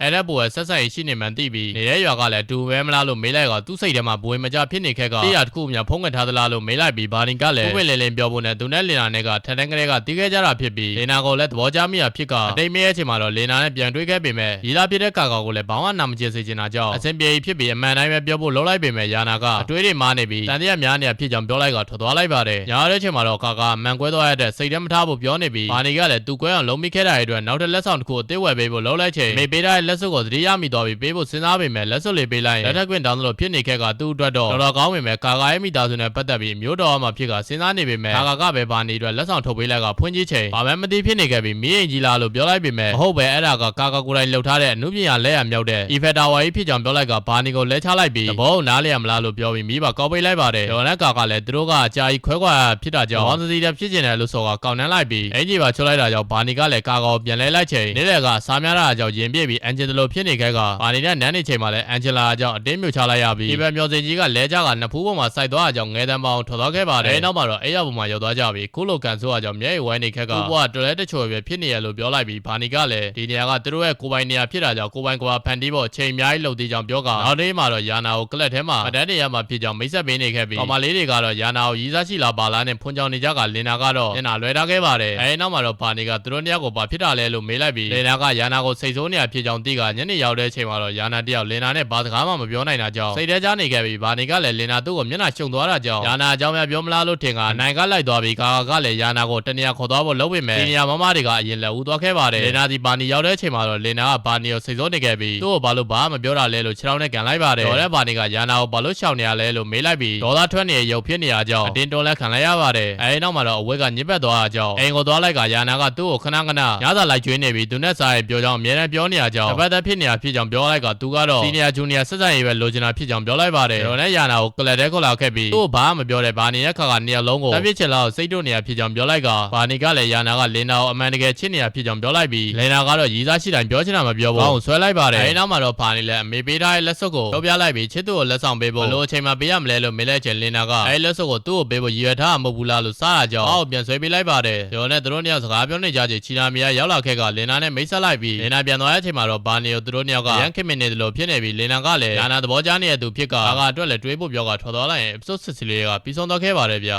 episode 7ရဲ့အစမှာတော့ဘာနေလဲခါကာကိုဖြစ်ချောင်းကိုစင်ပြောပြလိုက်ပြီးလင်နာနဲ့အကြောင်းမသိသေးတဲ့အတွက်ကြောင့်ချီနာမီကလည်းစီစိုးသားကြောင့်ပြောလိုက်တော့ခါကာကလင်နာနဲ့ဟီဟာကိစ္စကိုသိမကျင်တဲ့ဘူးလို့ပြောလိုက်ပါတယ်အဲဒီနောက်မှာတော့ဘာနေလဲသူတို့နှစ်ယောက်ကတငယ်ချင်းတွေလိုပဲစကားပြောနေကြဖြစ်ကဘာမဟုတ်တာမလို့ကြောင့်ရှင်းပြလိုက်ပါတယ်ရောနဲ့ဘာနေကလည်းတွေးဆုံပွဲကိုသွားပြီးနောက်အတိတ်ကိုလက်ခံနိုင်ပြီးယာနာနဲ့လင်နာကိုသဘောကျတာကြောင့်သူစိတ်ကဘလို့မှမနေပဲအဲ့ဒါကြောင့်လူတိုင်းကိုအစင်ပြေအောင်ကူညီပေးချင်ကြောင်းပြောလိုက်ပါတယ်အဲဒီနောက်မှာတော့ဘာနေလဲခုလက်စွပ်ပေးဖို့ကောင်းဆုံးချင်နေပဲလို့တွေးလိုက်ကဘေးဘက်ဝင်ကြီးကိုတစ်ချက်ရှိုးလိုက်ပြီးလက်စွပ်ကိုရှာပေးမဲ့မေ့ကျင်ခံမဲ့တည်သွားပြီးရင်နာနေခဲ့ပါတယ်အဲဒီနောက်မှာတော့ယာနာစီကမက်ဆေ့တစ်ခါဝင်လာခဲ့ကစီနီယာမမရဲ့အကြောင်းမှာပိမ့်မင်းနေရကြောင်းအမြန်လာခဲ့ပေးဖို့ပို့ထားပေးမယ်အိမ်ပဲပြန်လာလိုက်ပါတယ်အိမ်ပြန်တဲ့အချိန်မှာတော့ဘာနေလဲဒီလက်စွပ်ကိုဘယ်အချိန်မှပေးနိုင်ရမလဲလို့စဉ်းစားနေပြီးဘသူ့အကြံဉာဏ်တောင်းရမလဲလို့တွေးနေခဲ့ကနောက်တစ်နေ့ကျောင်းသွားချိန်မှာတော့ရောဂါမမနဲ့တွေ့ပြီးယထာတူစီနီယာကရောဂါမမကကျောင်းပြက်လွန်တာကြောင့်မဖြစ်မနေသွားမှဖြစ်ကြောင်းသိတော့ပြီးလက်စွပ်ကိစ္စကိုကြံတောင်းဖို့အချိန်ကောမဟုတ်တာကြောင့်တခြားအပဲပြောနေခဲ့ကရောဂါမမကဒီနေ့ကောင်မလေးနဲ့မတွေ့ဘူးလားလို့မေးလိုက်ပြီးအရင်နေ့ဘာနေခန်းထဲမှာထူးဆန်းတာတွေလုပ်သေးကြောင်းပြောလိုက်ပါတယ်ဒေါ်နဲ့ဘာနေလဲဘာထူးဆန်းတာလုပ်တာလဲလို့မေးနေတော့ရောဂါမမကဘာနေရဲ့ပကောမိပြီးအိပ်ပျော်သွားခဲ့ပါတယ်ဒေါ်နဲ့ဘာနေလဲကျောင်းတဲ့အချိန်မှာတော့ယာနာနဲ့လေနာတို့ကဘာမှမထူးခြားသေးတာဖြစ်ကြောင်းပြောနေချိန်ယာနာနဲ့ချီနာမီကရောက်လာခဲ့ကချီနာမီကခါကောင်ကိုစိုးဆိုင်မှာနာမည်ကြီးချောကလက်ကိုချိန်ကန်းနဲ့ရောင်းပေးနေရကြောင်းခုမသွားရင်နောင်လာရလိုက်မယ်လို့ပြောလိုက်ပြီးခါကောင်ကလည်းသူရမ်းကြတဲ့ချောကလက်ဖြစ်တာကြောင့်နေရာသားယူနေကြပြီးရင်မြန်သွားလိုက်ကြဖို့ပြောကထွက်သွားလိုက်ပါတယ်အဲဒီနောက်မှာတော့ဘာနေကချီနာမီသူ့ကိုစိတ်ဆိုးနေကြဘောပေါက်သွားကယာနာကလည်းအခုထိဘာမှအဆင်မပြေသေးတာဖြစ်ပြီးရင်းနေကသူရိုက်ထားတဲ့ဗီဒီယိုကိုလေနာကိုကြည့်ဖို့သွားပေးပေမဲ့လေနာကချက်ချင်းပဲညင်လိုက်တာကြောင့်ပြောလိုက်ပြီးသူတို့ကတဖြည်းဖြည်းပိုဝေးလာကြောင့်ဆေးလက်ကြနေခဲ့ပါတယ်ဒေါ်နဲ့ဒူရီကလည်းဒီတိုင်းကြီးတည်လိုက်ဖို့စောသေးကြောင့်ပြောလိုက်ပြီးဘာနေကိုထူးကူညီခိုင်းလိုက်ဖို့ပြောလိုက်ပေမဲ့ဘာနေကခုစောကလပ်ထဲမှာယာနာကိုယ်တိုင်လည်းရောက်နေရကြောင့်သူတို့ကဘ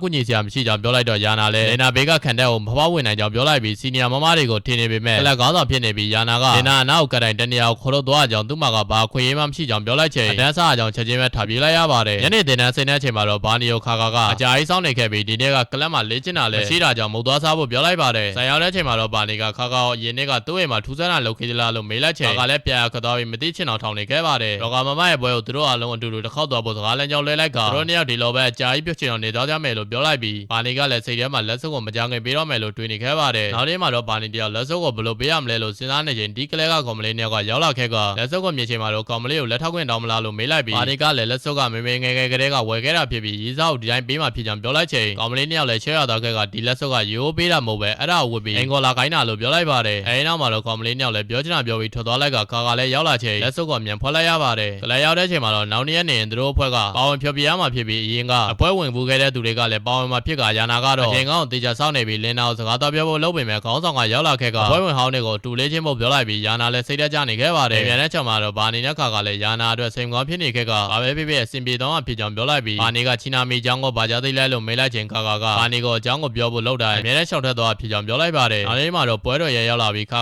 ကလည်းဘာနေကိုပဲအဲ့မှာဖြစ်တာကြောင့်တေချာရိုက်ဖို့ပြောလိုက်ကခါကလည်းအရင်လိုစိတ်လှုပ်ရှားနေတော့ပဲစီနီယာတွေကိုပြန်အားပေးနေခဲ့ပါတယ်အဲဒီနောက်မှာတော့မြောက်ကကနေကြရင်ဘာနေကရုတ်တရက်အတိတ်ကဘာနေဖြစ်သွားခဲ့ကလင်နာကိုတရားပေါ်မှာစောင့်နေရင်ဘာလို့ဒီကိုရောက်နေရလဲဆိုကထောက်အောင်ပြီးပြေးသွားလိုက်ပါတယ်ဒေါ်နဲ့လင်နာနဲ့ခါကလည်းနောက်ကနေပြေးလိုက်သွားခဲ့ကအောင်းဆောင်ကလည်းပွဲမပြတ်အောင်ပြန်ကနေလိုက်ပါတယ်ဒီဘက်မှာတော့ဘာနေကကြောင်လေးထဲမှာပုံနေခဲ့ပြီးလင်နာရောက်တဲ့ချိန်မှာတော့ခါကစောင့်နေကြပြောလိုက်ချိန်အေးပြန်လဲသွားခဲ့ကကာကာကိုတွေးချင်ကြောင်းပဲပြောနေခဲ့ပြီးသူ့ရဲ့အတိတ်ကမှတ်ညံတွေကတပြေးပြန်ရလာကြောင်းဒူးတွေပါတုံနေခဲ့ရုပ်ဆမ်လေးတွေကပြီးဆုံးသွားခဲ့ပါတယ်ဗျာ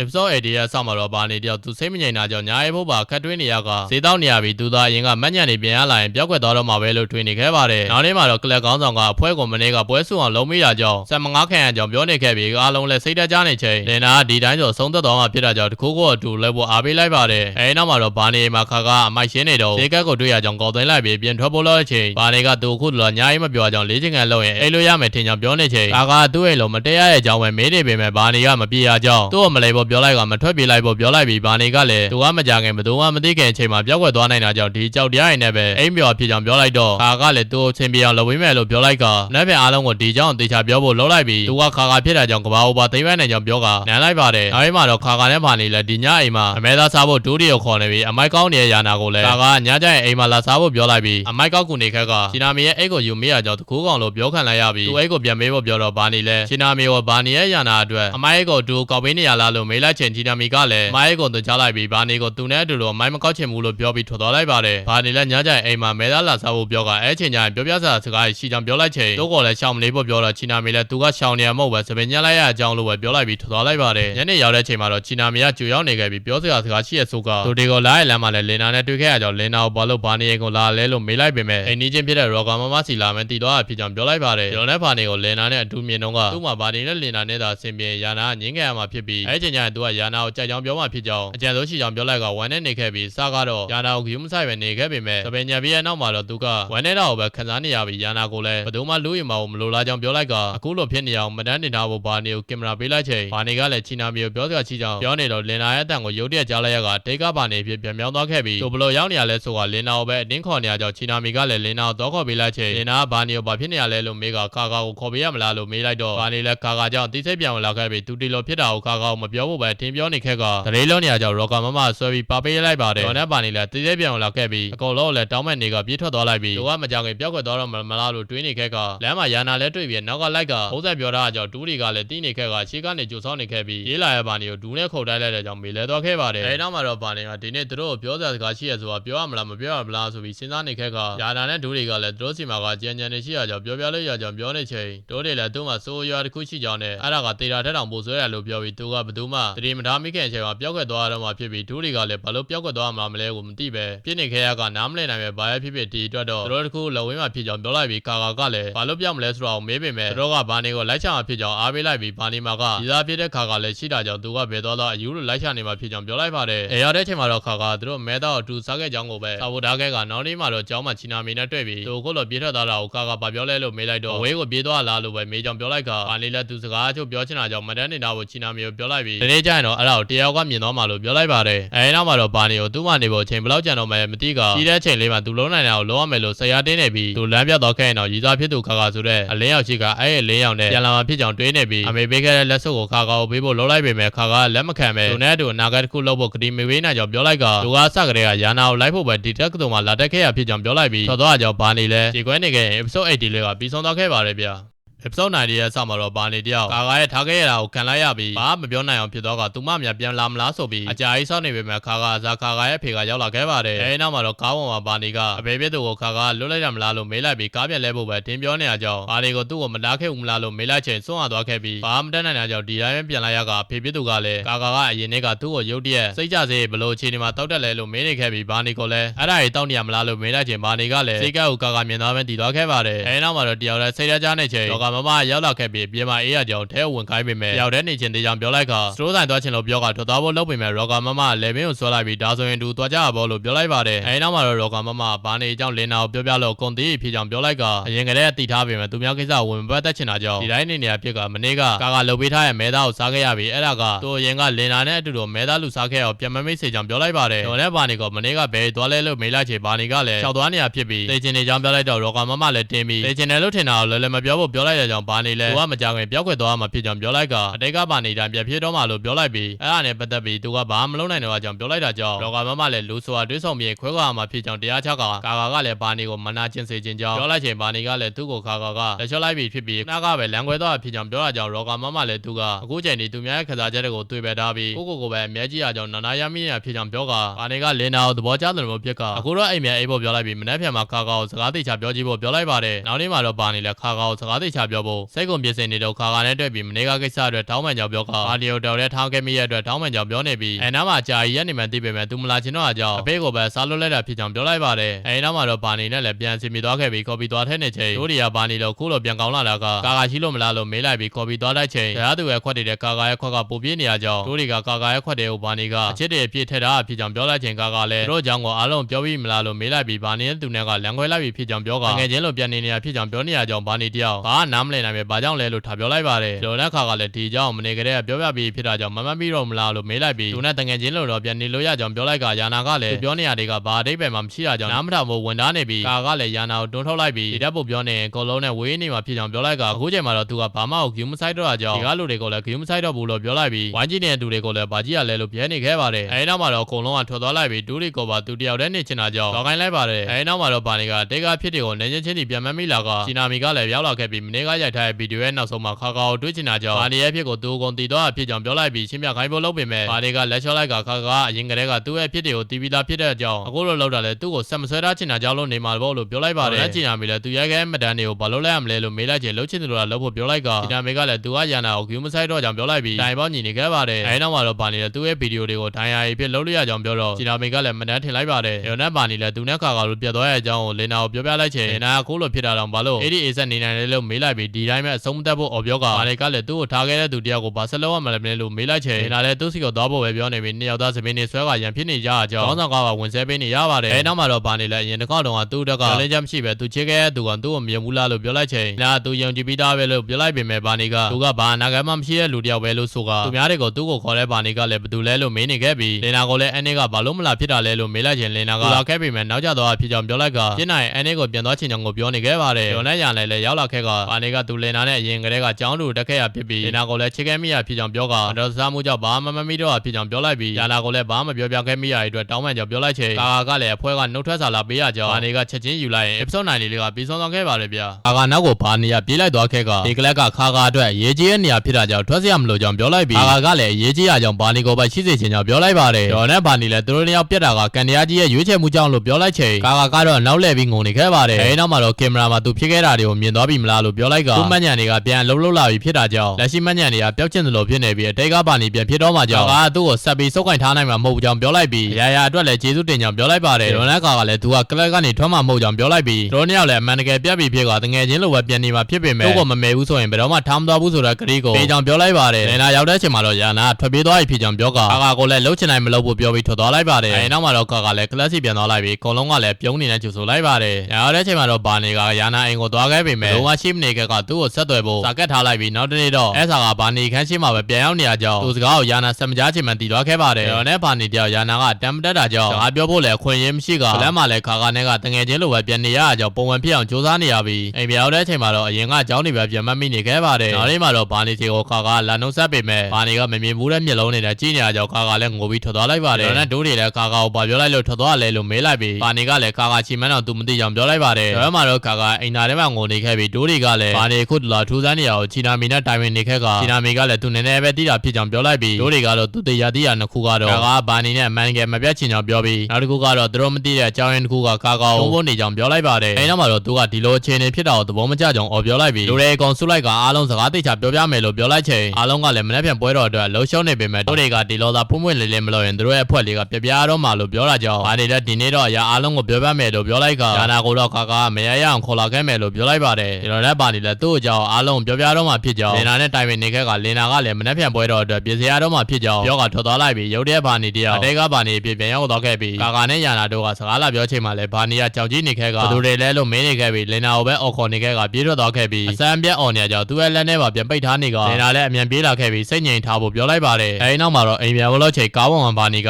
အပြင်မှာငိုနေတဲ့ခါကောင်မြင်လာကြောင်းစိတ်ပြန်ကတ်သွားခဲ့ပြီးကားကိုနောက်ပြန်လဲဖို့ပြောနေခဲ့ပါတယ်အိမ်ပြန်ရောက်တဲ့ချိန်မှာတော့ဘာနေကသူ့ညံနေပြန်ရလာပြီးဖြစ်တာကြောင့်ဒီမှာ7မိနစ်ချင်းတော့အကြောင်းအမားကိုဖုန်းလဲဆက်ပြီးပြောပြီးအဲ့ဘက်ကြောင်းပွဲတော့ကိုလည်းလာခဲ့ဖို့ပြောလိုက်ပါတယ်မနေ့ရောက်တဲ့အချိန်မှာတော့ခနေပေါ်မှာရော်ကာမမရောက်နေရကြောင်းလန်သွားခဲ့ကနေတာရောက်လာတဲ့အချိန်ရော်ကာမမနဲ့အိမ်မိခဲ့ကြောင်းပြောတာကြောင့်နောက်စေးကိုဖျက်ကန်ခံလိုက်ရပြီးမင်းညကလေးကဘာနေကိုစောင့်ကြည့်ဖို့ရော်ကာမမအကူညီတောင်းထားတာလို့ပြောကရော်ကာမမကလည်းမနေ့ကဘာမှဖြစ်ပဲဒီတိုင်းအိပ်ပျော်သွားရလို့ပြောလိုက်ပါတယ်အဲနောက်မှာတော့ဘာနေလဲသူ့ကိုကူညီခဲ့တာရဲ့အားလုံးအတွက်ကျေးဇူးတင်ကြောင်းပြောလိုက်ပြီးမနေ့ကသူ့ရဲ့အကြောင်းနဲ့အားလုံးကိုမှတ်ညံတစ်ခုထဲမှာပဲစုဝေးထားလိုက်ကကြောင်းပွဲတော့ရောက်တဲ့အချိန်မှာတော့ခါရောက်လာခဲ့ပြီးဒီနေ့ကပွဲတော့ဖြစ်တာကြောင့်ပြုံနေဖို့ဖျက်ထားလိုက်ရပါတယ်အဲနောက်မှာတော့သူလာလို့မေးလိုက်ချေဘာနေကလည်းအလန်းဆုံးပဲလို့ပြောလိုက်ပြီးဘာတော့ကလည်းသူတို့အစွမ်းတွေကိုတစ်ဝါလုံးကိုလွှမ်းမိုးအောင်ပြလိုက်ကြဆိုပြီးအားပေးနေချိန်ရှားကလူတွေကလည်းယာနာရဲ့ကူညီတောင်းမှုကြောင့်ရောက်လာခဲ့ပြီးသူတို့အတွက်ကူညီပြီးပမိုးပြီးမှဖြစ်ကြောင်းပြောလိုက်ပါတယ်တော့နဲ့ဘာနေလဲယာနာကိုကျေးဇူးတင်ကြောင်းပြောနေချိန်ယာနာကလည်းသူကိုလည်းအရာအလုံးကိုနားလဲပြီးဘာနေကိုလည်းမပြောက်ကွက်ခြင်းကြောင့်အမြဲတမ်းစောင့်ကြည့်မှဖြစ်ကြောင်းကိုပြောနေခဲ့ပါတယ်အဲဒီနောက်မှာတော့ပွဲတော်မှာကားပြနေခဲ့ပြီးဘာနေတည်းရဲ့လူတွေကလည်းလာလေခဲ့ကြကဘာနေကလည်းသူ့ရဲ့ဘဝတစ်စစ်ချိုးကဒီမှာပြန်ပြီးသုံးသွားဖြစ်ပြီးကျန်တဲ့ဘဝတစ်ခုလုံးတော့ပျော်ရွှင်အောင်ပဲနေသွားတော့မယ်လို့ပြောလိုက်ရင်ဘာနေလဲမေဖြစ်သူနောက်ဆုံးတော့အိမ်မရောက်ပြီဖြစ်ကြောင်းနှုတ်ဆက်လိုက်ကအကုန်လုံးကလည်းဘာနေမှညံပြန်ရပြီဖြစ်တာဒီသွားခဲ့ပါတယ်အဲဒီနောက်မှာတော့ချီနာမီရဲ့တန်ရာကြီးကိုအကုန်လုံးကကြီးနေခဲ့ပြီးအဲဒီမှာဘာနေကလည်းတစ်စိတ်တစ်ပိုင်းပါနေခဲ့ကကျွန်တော်နဲ့တငယ်ချင်းတွေလည်းဘာနေကသူတို့ကိုပြန်မမိတော့မှဖြစ်တာကြောင့်ဝမ်းနဲ့နေခဲ့ပြီးယာနာကလည်းခါကိုဘာနေရန်ခဲ့တဲ့မှန်လေးကိုပြန်ပေးလိုက်ပြီးခါကလည်းမျက်ရည်နဲ့ဝမ်းနဲ့နေခဲ့ပါတယ်ဘက်မှာတော့ဘာနေကကျွာမှာပြေးလေးချင်းကလုံးနေတော့တရားပေါ်ပြန်ရောက်ချိန်သူအတိုင်းမင်းနေတော့တိုဂျိုမှာကြောင်းတက်နေခဲ့တယ်ဆိုတ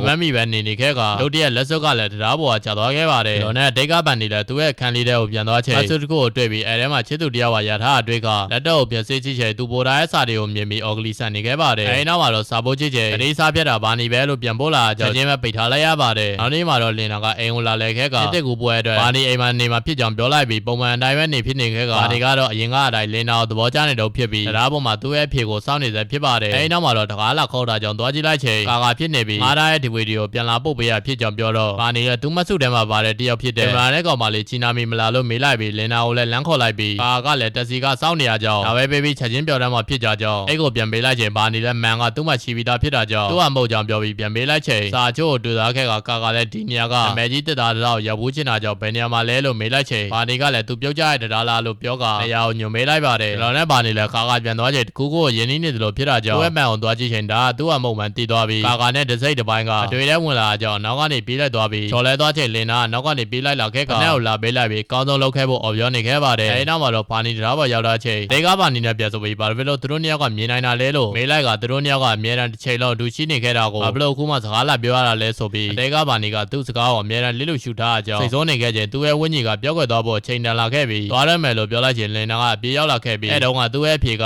လက်ခံမှာဖြစ်ကြောင်းပြောလိုက်ပြီးကောက်ဖက်လိုက်ပါတယ်ဒါနဲ့ဒေကဘာနေလည်းသူ့အမြဲတမ်းစောင့်ခဲ့ရတဲ့အဖေကိုရောက်သွားခဲ့တာကြောင့်သွားဖြောင်းသွားခဲ့ကဘာနေလည်းလက်စွပ်ပေးလိုက်ပြီးထွက်သွားလိုက်ပါတယ်ဒါနဲ့ဘာနေလည်းသူလှုပ်ရှားရရှိသေးတာကြောင့်ကာအော်ခေါ်လိုက်ကပြေးဖက်လိုက်ပါတယ်အဲဒီနောက်မှာတော့သူပေးထားတဲ့ကလေးကိုမမေ့သေးကြောင်းပြောလိုက်ပြီးအဲကလေးကသူသာမမေ့ရင်တစ်သက်လုံးသူတို့လက်သွဲကြမှာဖြစ်ကြောင်းပြောလိုက်ပါတယ်ဒါနဲ့ကလည်းနောက်တစ်ခါသူ့ကိုပြင်မမှတ်မိရင်ဘယ်တော့မှခွင့်လုံးမှမဟုတ်ကြောင်းပြောနေခဲ့ပြီးနန်းလိုက်ကရမ်းချစ်ကြောင်းပြောတော့ဘာနေလည်းအကျယ်ကြီးရင်နေမိကသူတို့နှစ်ယောက်ကဒီတစ်ခါတော့လုံးဝခွဲမရတော့ပဲတစ်သက်လုံးသူရှိတော့မှဖြစ်ကြောင်းပြောလိုက်ပါတယ်အဲဒီနောက်မှာတော့ဘာနေလည်းအင်ကိုတူသွားဖို့ခေါ်လိုက်ကမေပေးရဲ့လက်စွပ်ကိုပေးလိုက်ပြီးတယောက်သားတူလက်တွဲသွားခဲ့ပါတယ်ဒါနဲ့ကာဘာနေစီရအောင်လုပ်ပေးခဲ့တဲ့သူကတူးရီရဲ့လက်ချက်ဖြစ်နေပြီးဘာနေရဲ့ပစ္စည်းကိုကူရွှေ့တုံးကအကောင့်နဲ့ပတ်စောတွေကိုတီးသွားခဲ့ကအကလေးကစပြီးဒိုးတွေကဘာနေဟန်ဆောင်ခဲ့ပြီးမေးတွေတောက်ချောက်ပုတ်နေရကြောင်းနှစ်ယောက်သားလည်းထားခွေနေခဲ့ရပြီးဒိုးတွေကကာကိုဘာနေစီသွားဖို့အားရင်အပြေးတိုက်လိုက်ပြီးချီနာမီနဲ့ယာနာလည်းသူတို့ရိုက်ထားတာတွေကိုဘာနေစီပြန်ပို့ဖို့တေချာတီးဖြတ်နေခက်ကဘာတွေကလည်းအဲ့ဒါတွေကိုပြန်ကြည့်နေအိပ်ပျော်နေတဲ့ကာကိုနိုးလိုက်ကသူ့စိတ်ကိုလာခဲ့တဲ့အတွက်ကျေးဇူးတင်ကြောင်းပြောလိုက်ရင်ဒီဇန်1လေးကပြီးဆုံးတော့ခဲ့ပါတယ်ဗျာ